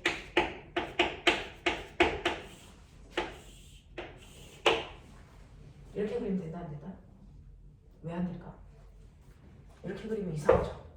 이렇게 안 그려져. 열 평형이 될 때까지 온도 변화 그래프 우리 어떻게 그리죠? 이거 이렇게 그렸죠. 맞아요? 왠지 모르지만 이거 이렇게 그렸죠. 그럼 이제 왠지 내용을 담아보세요. 왜 이게 일직선 그래프가 아니고요? 이렇게 곡선 그래프가 나와야 되죠. 그래서 두 개의 온도가 같아지면 더 이상 열이 이동하지 않습니다. 이거 무슨 상태? 열평형 상태. 그래서 열평형 상태가 될 때까지만 열이 이동한다. 맞아요? 근데 왜 그래프가 직선이 아니냐고요? 곡선이냐고요? 거봐요. 중학교 1학년 내용인데요. 열평형이 될 때까지 온도 변화 그래프를 보면 이 모습입니다. 자, 이거를 여기 x축이 시간이거든요. 같은 시간 간격으로 잘라보세요. 같은 일정한 시간 간격으로 잘라보셔야 돼요. 그럼 어떤 일이 발생하냐면 처음은 80도에서 온도가 뚝 떨어져요. 1분 지난 후에. 맞아요? 그래서 온도가 이만큼 변해요. 근데 나중에 보시면 처음 온도와 시간이 똑같이 1분 지났을 때 온도 변화가 이만큼밖에 안 내려가는 거예요. 이제 눈에 들어와요. 아이! 눈에 들어와?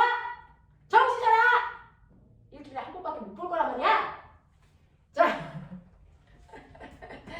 출발한대. 처음에요. 얘 온도가 이만큼 올라갔어요. 똑같이 1분 동안. 맞죠? 근데 나중에는 얘가 온도가 이만큼밖에 안 변했어요. 보여요? 점점 시간이 갈수록 온도 변화량이 줄어들어요. 그게 뭐냐면 사실은 열이 이동할 때요. 온도 차이가 많이 나면 똑같이 1분 동안에 한꺼번에 열이 많이 가요. 무슨 말인지 알겠어요? 처음에 온도 차이가 몇 도 났어요? 60도 났죠. 무슨 말인지 알죠?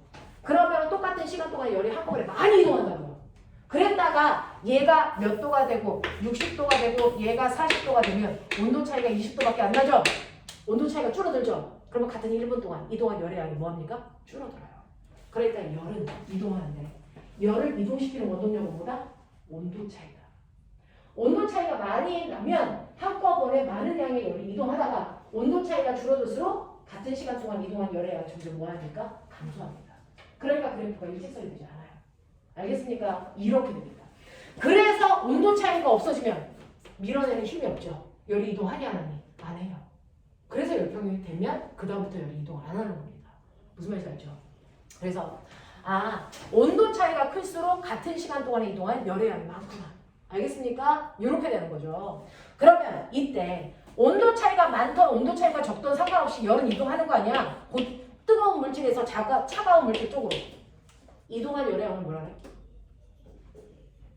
뜨거운 물질에서 차가운 물질 쪽으로 이동한 열의 양을 뭐라 그럴까요? 다 뭐 시험에 나오는데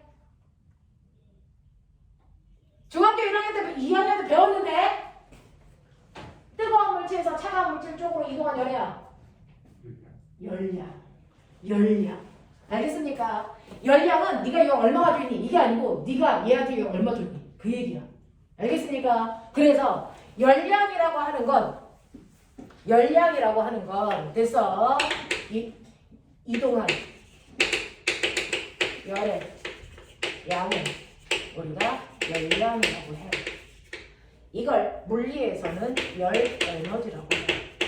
열 에너지. 열 에너지는 반드시 이동한 열량입니다. 됐어? 그 열량을 구하는 식 기억나냐? Q는 시암타. 됐냐? 네, C가 뭘까요? 물질의 비열. 기억이 하나도 안 난다. 학교에서 날렸나 보다 이 단원을. 됐어? 비열 곱하기 질량 곱하기 온도 변화량. 이게 열량 구하식. 네가 열량을 구할 때 질량 단위를 g으로 했으면 단위는 칼로리로 나오겠죠? 네, 비열 구할 때 질량 단위를 킬로그램으로 했으면 킬로칼로리로 나오겠죠? 알겠습니까? 이렇게 나오는 거죠? 됐죠? 자, 그러면 꼬맹아, 뜨거운 물이요. 열을 얼마 가지고 있었냐면 100 가지고 있었거든요. 그 중에서요, 차가운 물질 쪽으로 30만큼의 열을 줬어요. 됐어? 네, 그러면 열량은 얼마? 30. 이게 열량이라고요. 무슨 말인지 알겠어? 이동한 열이야. 그러면 뜨거운 물체가 이른 열의 양이 얼마야? 얼마만큼 열을 잃었어? 30. 차가운 물체가 얼마만큼 열을 얻었어? 30. 그거 똑같죠? 됐어? 그러니까 열량은 오온의 물체가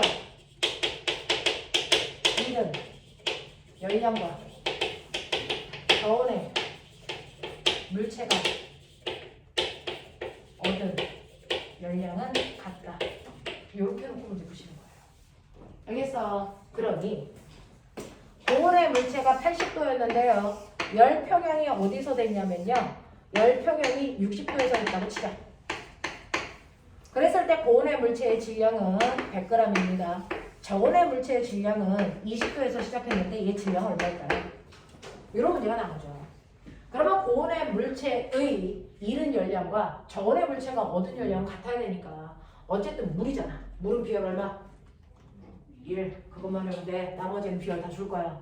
그러면 비열은 1이고요. 뜨거운 물이든 차가운 물이든 물은 다 비열이 1이잖아요. 곱하기 뜨거운 물체의 질량은 100이고요.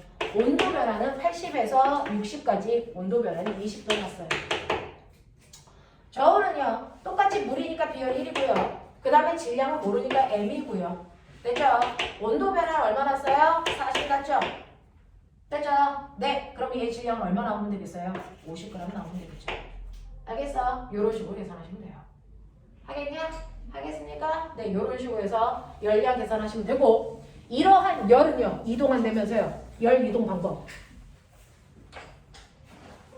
열이 이동한다면서 뜨거운 물체에서 차가운 물체 쪽으로 열 이동 방법 3가지. 전도, 대륙, 복사.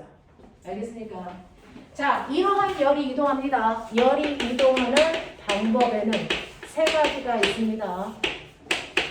전도, 대륙, 복사. 그러면 전도는요. 무슨 상태의 매질을 통과할 때 열의 이동 방법? 고체에서의 고체 물질을 통해서 열이 이동할 때가 전도. 그래서 대류는 액체나 기체라고 하는 유체 물질에서 열이 이동하는 형태를 우리가 대류, 유체라고 해요.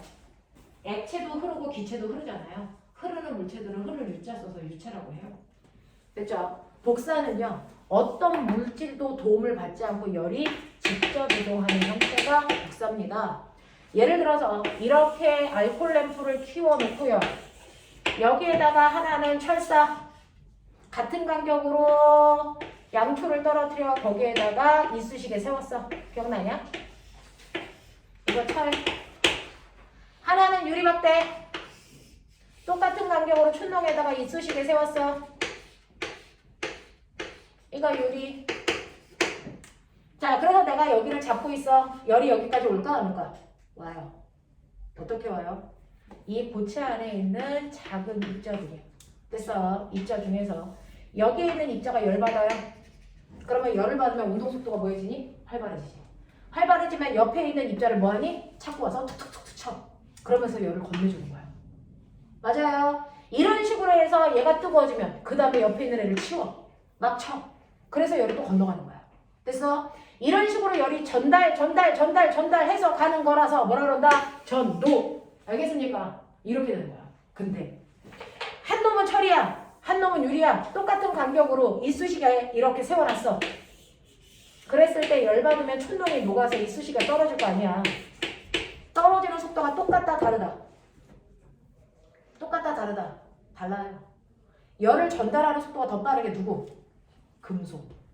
그래서 금속은 열 전달률이 높다. 알겠어요? 이렇게 얘기한 거죠. 그래서 철 쪽에 있는 아이가 더 빨리 떨어져요. 무슨 말인지 알겠냐? 네, 이렇게 되는 거예요. 자, 그런가 하면 대류라고 하는 건요. 액체라는 매질이나 기체라는 매질을 통해서 열이 이동하는 건데요. 꼬맹아, 내가 여기에 알코올 램프를 여기다만 놓고 가열. 어떻게 될까요? 그러면 여기 있는 물방울만 뜨거워져요. 여기 있는 물방울 뜨거워지니 안 뜨거워지니? 여기 있는 물방울 안 뜨거워진다는 거죠. 됐어요? 그러면 A라는 물방울만 뜨거워지면 A의 운동이 뭐해지니? 활발해지죠? 됐어? 네. 운동이 활발해지면서 너 기억나니? 열받으면 입자와 입자 사이의 간격이 뭐해져야 되니? 뭐해지니? 멀어지죠. 입자가 이렇게 와요. 그러면 입자가 들어가 있는 공간의 크기가 뭐해지죠? 커지죠. 이 공간이 뭐죠? 부피죠. 너네 중학교 2학년 때 배웠던 거 부피면 질량. 어차피 차가울 때도 입자 4개 있었고요. 뜨거워져서 거리가 멀어져도 입자는 4개야.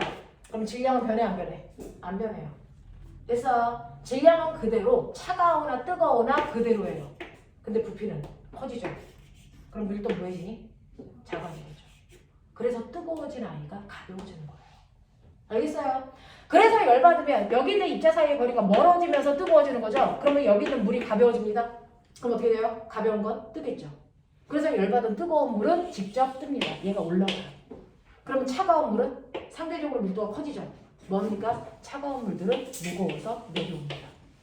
됐어요? 내려온다. 이런 식으로. 그래서 차가운 물질은 내려오고 뜨거운 물질은 올라가는 뭐가 일어납니까? 대류. 알겠습니까? 이렇게 되는 거죠. 그래서 이걸 대류라고 하는 거예요. 그래서 꼬맹아, 우리 학원에서 가장 나쁜 짓을 했죠. 난로를 저기다 달았어요. 저러면 되니 안 되니? 안 되는 거죠. 위에다가 설치해야 되는 건 뭐예요? 에어컨이죠. 난로는 어디다 설치해야 돼요? 아래에다 설치해야 이 공기가 잘 대류하는 거죠. 무슨 말인지 알겠죠? 네, 이렇게 되는 거예요. 그래서 에어컨을 위에 설치하고 난로를 밑에 설치하는 이유가요. 바로 교실에 있는 공기라는 기체가 열대류를 잘 하라고요. 알겠습니까? 그러라고 만든 거죠. 자, 그런가 하면 여기에 뭐가 있냐면 태양이 있어요. 여기에 이런 식으로 태양이 있다? 그러면 태양에서 엄청난 열이 지구까지 오겠죠? 그러면 여기에는 철사 있니? 물 있니? 공기 있니? 뭐 있어? 우주는 아무것도 없죠. 그러면 열이 어떻게 이동합니까? 누구의 도움도 받지 않고 열이 직접 이동하죠. 이걸 뭐라고 합니까? 복사라고 한다고요. 그래서 태양이 복사의 형태로 오고 있어요. 태양 복사 M. 맞아요. 이 얘기한 거잖아요. 되겠냐? 이때 복사라고 하는 게 열 전달 방법을 얘기한 거다. 되겠습니까? 그래서 열은 이런 식으로 3가지 방법을 통해서 이동한다고요. 됐죠? 그러면 이렇게 열을 받으면 어떤 일이 발생하니? 그래서 물체가 열받았어. 열받으면 기억해봐. 열받으면 그 안에 있는 입자의 운동이 활발해. 입자의 운동이 활발해지면 입자와 입자 사이의 거리가 멀어지면 부피가 그렇죠. 그래서 열받은 물체들은 반드시 뭐한다? 팽창합니다. 열받은 물체들이 커졌어요. 열팽창. 맞아요? 이 얘기. 그러면 이렇게 열을 받으면 입자와 입자 사이의 거리가 멀어지기 때문에 반드시 팽창합니다. 수축하는 경우는 없어요. 알겠죠? 그러면 그 중에서요. 열팽창을 이용한 고체의 대표적인 도구, 액체의 대표적인 거, 기체의 대표적인 거, 이거 얘들 수 있어야 돼요. 열팽창을 이용한 각각의 경우들. 알겠어요? 열팽창을 이용한 대표적인 고치에서 열팽창을 이용한 거 뭐 있어? 철로를 중간중간 뭐 해야 되니? 끊어놔야죠. 철로를 중간중간 끊어놓는 게 선생님은 옛날에 부실공사인 줄 알았어요. 아저씨가 이거 철 끊어서 엿바꿔 먹었구나. 그게 아니라고요. 이게 과학이라고요. 왜요? 우리나라 여름철에는 철로 주변의 온도가 50도까지 올라가고요.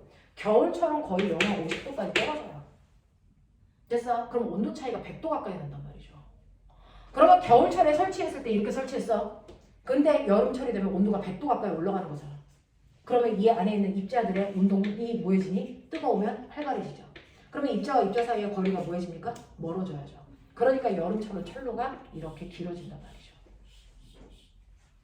됐죠? 근데 네가 철로를 안 끊어. 근데 여름철에 열받아서 길어졌어. 근데 공간이 없어. 그럼 이게 어떻게 됩니까? 이렇게 우그러져요. 그럼 기차가 갈 수 있니 없니? 없어요. 탈선해요. 알겠습니까? 그래서 여름철에 부피 팽창하는 걸 고려해서 여기를 끌어놓는 겁니다. 중간중간에. 알겠어? 이렇게 놓는 거죠. 그래서 철로가 중간중간 끊어져 있는 게 바로 열팽창을 고려한 거고, 이 열팽창 자체를 이용해서 만든 고체 도구가 있어요. 들어보면 알죠? 바이메탈. 기억나냐? 이거요. 바이메탈은 열받았을 때 팽창하는 정도가 다른 두 개의 금속을 붙여버리는 거죠. 이런 식으로. 그래놓고 A하고 B가 있어요. 열 팽창을 누가 더 많이 하면 B가 더 많이 해요. 그래서 제가 가열을 합니다. 그러면 어떻게 됩니까? A는 조금 늘어나고 B는 많이 늘어나려고 하겠죠. 근데 두 개를 붙여놓으니까 얘가 튀어나올 수 있니 없니? 없어요. 그럼 어떻게 됩니까? 튀어나올 수 없으니까 뭐합니까? 휘겠죠. 어느 쪽으로? 열팽창을 더 많이 해서 길어지는 아이가 바깥쪽으로 나와요. 그래서 얘가 휘어지면서 어떻게 됩니까? 여기가 이렇게 되죠. 이렇게 되죠. 그러면 바깥쪽의 길이야. 이 요만큼 늘어날 동안 얘는 이만큼 늘어나는 거죠.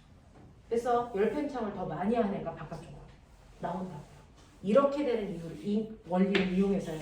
이게 바로 도선이에요. 도선이 원래는 열팽창 하기 전에 붙어 있었어요. 근데 열팽창을 하면 얘가 휘면서 떨어지겠죠. 그럼 전기가 흘러 안 흘러? 안 흐르죠. 그걸 이용해서 뭐 합니까? 온도 조절 센서. 엄마가 다리를 다리시면 돼요. 됐어요? 자, 면 같은 거는 180도 가까운 열로 다려야 돼요. 근데 싱크 같은 거는 한 80도의 열로 다리셔야 되거든요. 너무 뜨거우면 안 되거든요. 그러면 싱크 다리려고 80도로 맞춰놨어. 그러면 전기가 막 흐르면서 열이 나와. 됐어? 근데 열이 계속 나오니까 80도를 넘어가. 그럼 어떻게 됩니까? 거기 있는 바이메탈이 휘어져서 뜨게 하는 거예요. 그러면 전기가 순간 차단되면서 온도가 식죠. 그럼 다시 얘가 원래대로. 그래서 전기가 흘러요. 그리고 뜨거워져요? 다시 휘어요. 그래서 온도가 항상 80도로 유지. 알겠어요? 그래서 온도 조절 장치를 만들 때 바이메탈을 씁니다. 알겠냐? 이렇게 된다. 라고 하는 거고요. 액체의 열팽창을 이용해서 만든 대표적인 도구.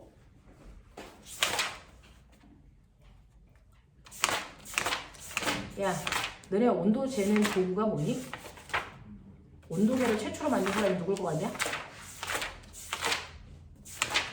온도계를 최초로 만든 사람이 누굴까요? 갈릴레이. 갈릴레이 아저씨가 한 일이 되게 많아요. 갈릴레이 온도계 보여드릴게요. 70페이지 1번. 70페이지다. 70페이지의 맨 밑에 있는 그림이 최초의 온도계야. 70페이지 맨 밑에 있는 그림. 이거 말고요.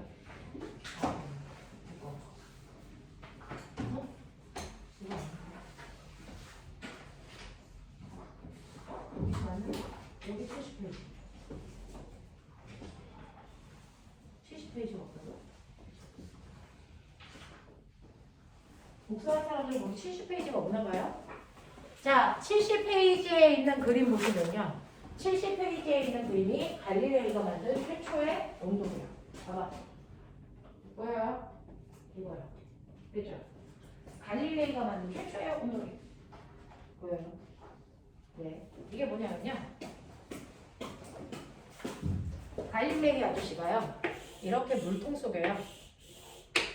액체를 담고 있는 작은 이렇게 해서 뭐 큐브 같은 애를 이렇게 넣은 거예요.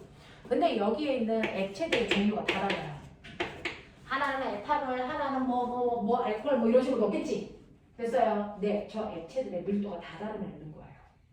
그러면 이 물이 뜨거워져요. 그럼 솔직히 또 물에 온도에 따라서 물도 열을 팽창하죠. 그러면 물의 밀도가 일정할까 안 할까? 안 해요. 그래서 실제로요.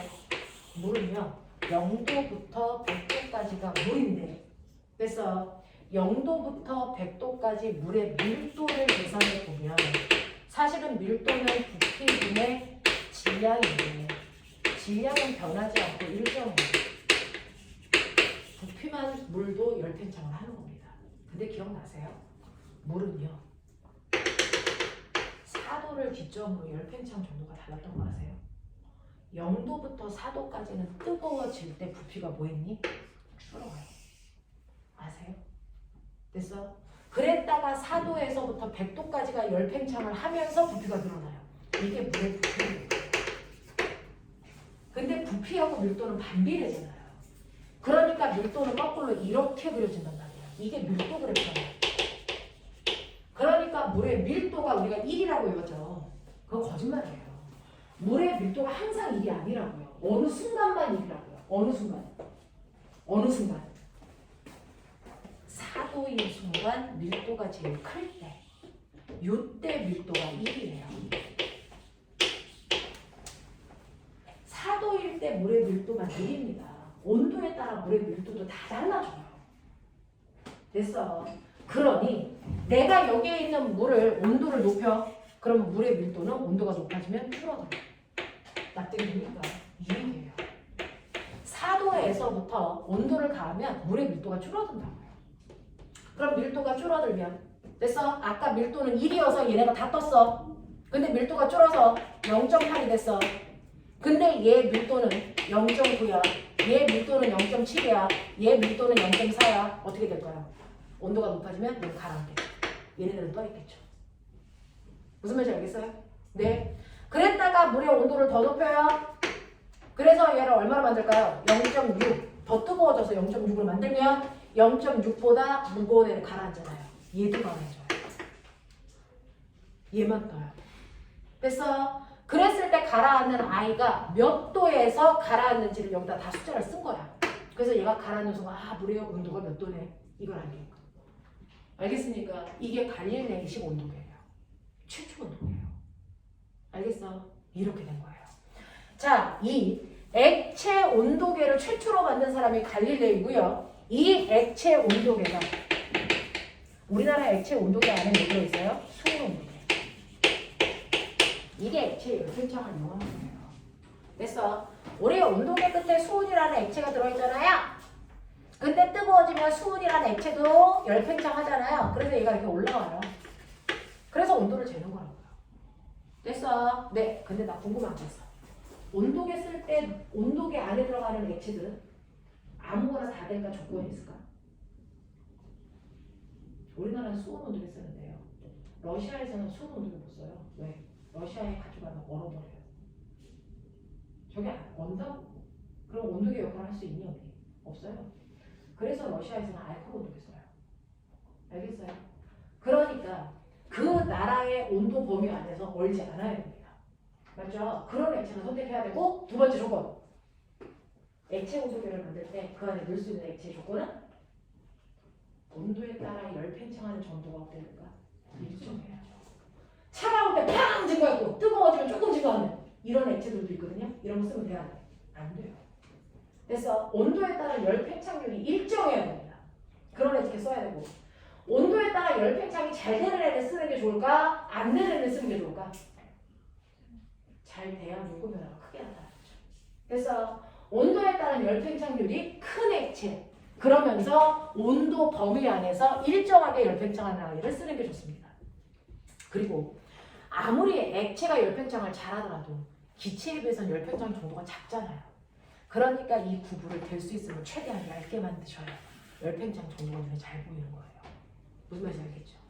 하시겠어요? 네. 그래서 만들어진 게 액체 온도계입니다. 우리가 오랫동안 썼던 거. 알겠죠? 그래서 액체 온도계가 액체 열팽창을 이용한 거고요. 저 궁금한 게 있어요. 나중에 주고학 시간에도 말씀드리겠지만 지구가 따뜻해져. 지구 온난화가 다가왔어요. 가장 큰 문제. 와, 온난화 되면 파카 안 입어도 되는 거야? 좋은 거 아니야? 왜 문제야? 해수면이 상승한대요. 왜 상승해요? 빙하가 녹는데요. 실제로 해수면이 상승해서 그래서 상승한 높이가 3m? 여기까지 상승합니다. 계산으로. 그런데 실제로 빙하가 녹았을 때 해수면 상승량은 얼마? 10cm. 나머지 2m 90은 뭐 때문에 상승할까요? 네, 바닷물의 열팽창 때문에. 알겠어요? 그게 문제라고요. 바닷물의 열팽창이 일어나요. 그래서 해수면이 상승하는 게 훨씬 더 커요. 알겠어요? 90%는 해수면의 열팽창이에요. 빙하 녹여봤자 얼마 안 됩니다. 아세요? 네, 이렇게 됩니다. 그래서 이런 식으로 우리가 온난화를 얘기할 때 해수면이 상승하는 것도 바로 바닷물의 열팽창을 얘기하는 거다. 알겠냐? 네, 이게 액체들의 열팽창이고요. 기체의 열팽창을 이용해서 만든 대표적인 도구가 뭐 있을까요? 열기구. 그래서 열기구에서 뜨겁게 열을 가하면 열기구가 점점 팽팽해지죠? 부피가 커지죠? 부피가 커지면 이 전체의 밀도가 뭐이니? 나가져지죠? 그래서 뜨는 거예요. 됐죠? 또 들어본 적 있어? 찌그러진 탁구공을 어떻게 비워? 최선을 다해서 불어? 뜨거운 물. 그렇지. 그럼 그 안에 있는 기체의 운동이 뭐해지냐? 활발해져서 맞춰. 그래서 찌그러진 부분이 펴지는 거야. 알겠어? 그것도 기체의 열팽창이야. 알겠습니까? 요렇게 됩니다. 되겠지? 요렇게 된다는 거 기억을 해두시면 되면서 저하고 하나만 얘기하죠. 과거에서 제일 많이 나온 거. 비열이 뭘까요? 아까 열량, Q는 C안타 라고 할 때 C가 비열이죠. 비열이 뭐야? 이 비열한 자식아 이런 얘기 아니야. 아? 1도씨 올릴 때 필요한 열량 그거 연료량이야. 비열 아니야. 비열이 뭘까요? 선생님 입에서 나와야 기억을 하니까 다 해드리려고 노력하고 있는데요. 시간이 너무 짧다. 젠장합니다. 자, 비열이 뭡니까? 모든 물질 1kg을 앞에 요거 붙어줘야 돼요. 모든 물질 1kg을 그래서 1도 높이는데 필요한 열량 이게 비열이야. 그래서 모든 물질을 1kg을 떠와. 그랬을 때 걔를 정확하게 1도 높이는데 필요한 열의 양 이걸 비열이라고 해. 그래서 네. 그러니까 어떤 A라는 애는 1kg을 가지고 왔을 때 1도 높이는데 열이 얼마 필요하냐면 10kg에 그럼 얘는 비열이 10이야. 근데 어떤 애는 1kg을 가져왔어. 근데 똑같이 1도 높이는데 열이 100 필요해. 그럼 얘는 비열이 100이야. 됐어? 근데 이 두 개의 물질한테 내가 똑같이 100이라는 열을 줘. 얘 몇 도 올라가? 얘는 10도 올라가겠죠. 얘는 몇 도 올라가? 1도 올라가겠죠. 비열이 작을수록 온도 변화가 큽니다. 그래서 이거 실험 너네 했죠? 학교에서 실험한 모든 것들 다 기억해라. 이거 뭐래요? 기억나냐? 이거 물이야. 지구과학에서 했어. 모래하고 물을 다 똑같이 1kg 가져온 거야. 그래놓고 내가 백열 전구에서 뭐 나와? 태양과 똑같이 열 나와. 그래서 열받아. 그랬더니 모두 다 똑같이 처음에 온도는 10도였으니까 얘가 몇 도가 될 때까지? 11도가 될 때까지 기다리는 거죠. 그랬더니 얘는 금방 11도가 돼. 열 10만 받으면 1도 올라가거든.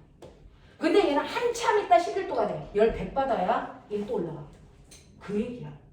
됐어? 그래서 똑같이 물질 1kg이라도 물질의 종류에 따라서 1도 높이는데 필요한 열의 양이 다르죠.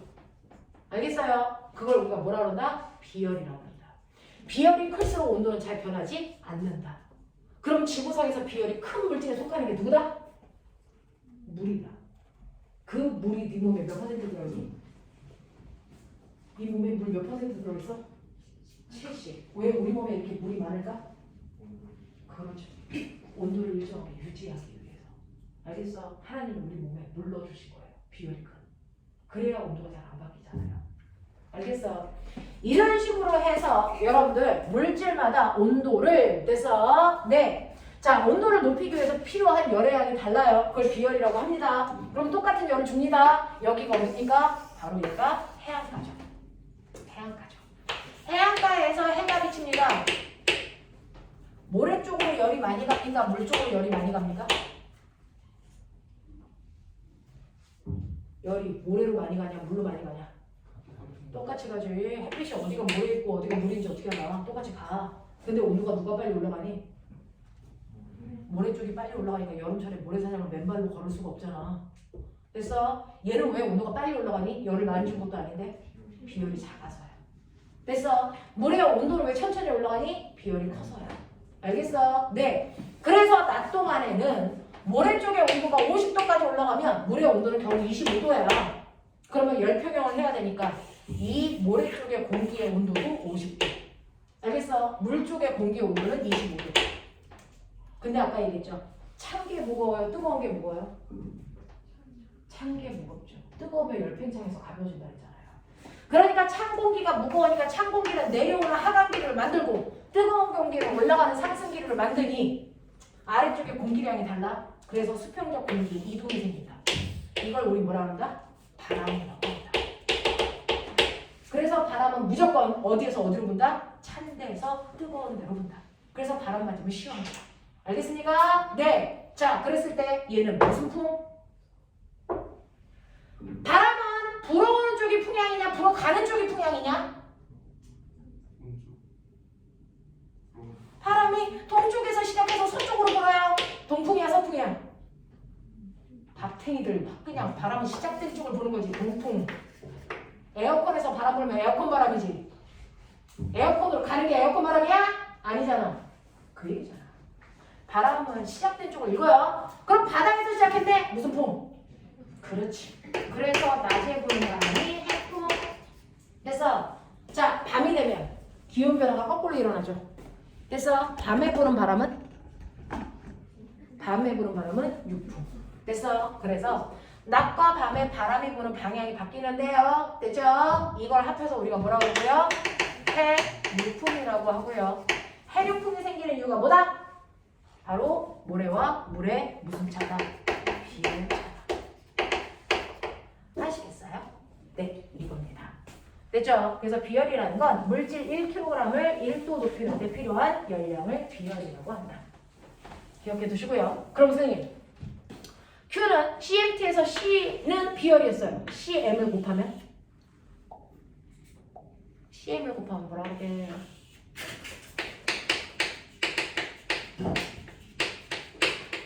연료량. 됐어. 네. 연료량. 아까 저 친구가 얘기한 거. 물질 1kg이 아니고요. 그냥 물질을 1도 높이는데 필요한 열량이에요. 1kg은 1kg대로 1도 높이는 거. 2kg은 2kg대로 1도 높이는 거. 그게 연료량. 알겠습니까? 네. 그래서 앞에 1kg라는 단어가 들어가면 비열, 안 들어가면 연료량. 알겠습니까? 그 차이예요. 이해하시겠죠? 네. 머릿속에 넣으세요. 비열 차이에서 생기는 게 바로 해류풍. 이해됩니까? 네. 이렇게 됩니다. 되겠죠? 그래서 열에 대한 얘기까지 했어요. 그래서 열은 이 정도의 내용으로 기억해 두시면 되고요. 가장 중요한 건 열 때문에 뭐가 일어난다? 대류 현상이 일어난다. 알겠습니까? 열 때문에 대류가 일어나고 그것 때문에 바람이 생긴다. 알겠습니까? 네, 라고 하는 거. 그래서 여러분한테 열량을 계산해 이런 문제는 안 나옵니다. 그래서 이게 왜 이런 현상이 일어나? 아, 열은 고온에서 저온으로 이동하기 때문이에요. 또는 비열이 다르기 때문이에요. 그래서 이런 것들을 얘기하시면 된다고요. 그래서 비열이라는 단어, 그 다음에 연료량이라는 단어, 열량이라는 단어 구분하시고요. 그 다음에 열이 이동하는 방법, 전도, 대류, 복사. 알겠습니까? 기억하시면 되고요. 열이 잘 이동하게끔 하는 것도 있지만 열 이동을 차단하는 도구도 있다. 열 이동을 차단하는 걸 뭐라 그래? 열이 못 움직이게 할 거야? 단열. 그래서 단열을 이용한 대표적인 도구 뭐 있습니까? 열 이동을 차단한 거. 보온병. 보온병의 내부 구조 몇 겹? 몇 겹? 2겹. 보온병은 무조건 2겹으로 되어 있다. 아세요? 집에 있는 보온병 좀 깨보세요. 2겹이에요. 엄마한테 쳐맞을 거예요. 보온병 두 겹인데 안쪽에는 반드시 반짝반짝한 은으로 되어 있죠. 코팅한 은. 실제 은은 아니야. 코팅한 거야. 그래서 네, 반짝반짝한 금속으로 되어 있어요. 여기다 뜨거움을 넣어요. 그러면 안에 반짝반짝한 금속으로 되어 있는 이유가 있을까요? 있겠죠. 뭐요? 열이 복사해서 나갑니다. 그걸 뭐 해줍니까? 반짝반짝하니까 반사시켜 다시 보내주는 거죠. 그래서 열 복사를 그래서 반사시켜서 막아주는 거예요. 무슨 말인지 알겠습니까? 마치 거울처럼 열을 반사시켜서 다시 그 물질 속으로 들어가게끔 해주는 거예요. 열을 반사시켜주는 거예요. 그래서 반짝반짝한 금속으로 만드는 거예요. 그리고 왜 굳이 두 겹이에요? 한 겹이면 안 돼요? 안 돼요. 집에 있는 거실에 유리창도 두 겹이죠. 그래야 단열 효과가 더 있죠. 왜요? 두 겹은 안에 있는 것과 밖에 있는 것 사이가 아무것도 없는 진공이거나 이 안에 뭐 들어있다? 공기가 들어있죠. 공기가 단열재예요. 그래서 두꺼운 유리창 하나보다는 얇은 유리창 두 겹을 놓고 가운데 공기를 끼우는 게 단열 효과가 훨씬 더 좋습니다. 공기는 열 전달하는 속도가 느려요. 알겠어? 네, 그래서 뜨거운 곳이 적도인 거 알죠? 적도에 있는 언니 오빠들 머리 어떻죠? 백인 머리는 얘 같죠? 흑인 머리는 곱슬곱슬하죠. 열대지방에 있는 사람들이 있으면 머리가 곱슬입니다. 왜일까요? 그래야 그 안에 공기를 많이 먹으니까. 됐어? 그래서 열이 잘 못 들어오게. 됐어? 차단하는 거예요. 무슨 말인지 알겠니? 열이 잘 못 들어오게 차단하는 역할을 하면서 무슨 말인지 알아? 이게 딱 붙으면 열이 그냥 직방으로 들어요. 근데 곱슬곱슬해서 여기 부피를 크게 하는 거잖아요. 막아준다고요. 열이 직방으로 못 들어오게 하는 거예요. 그래서 이런 효과를 하기 위해서 곱슬머리가 나타나는 거예요. 단열의 효과. 알겠습니까? 네, 이렇게 되는 거죠. 자, 그래서 이런 식으로 공기를 넣으면 열이 여기가 딱 붙어있는 고체일 때는 전도를 통해서 나가는데요. 끊어놨기 때문에 전도를 할 수 없게끔 하고요. 그 다음에 여기가 진공이 되면 전도뿐만 아니라 대류가 일어나지 못하게 하는 거예요. 그래서 대류와 전도를 뭐한다? 차단하는 역할을 하기 위해서 두 겹으로 만든 거예요. 되겠어? 그래서 일반적으로는 이 안에 아무것도 없는 진공 상태를 만들죠. 그게 훨씬 더 효과적이니까 공기 있는 것보다는. 되겠죠? 그래서 대류와 전도를 차단하기 위해서요. 이렇게 됩니다. 자, 그래서 보온병의 원리까지 머릿속에 넣으셨으면 여기까지가 오늘 했었어야 되는 물리 내용이고요. 그래서 너네가 가지고 있는 여기 있는 개 아저씨는요.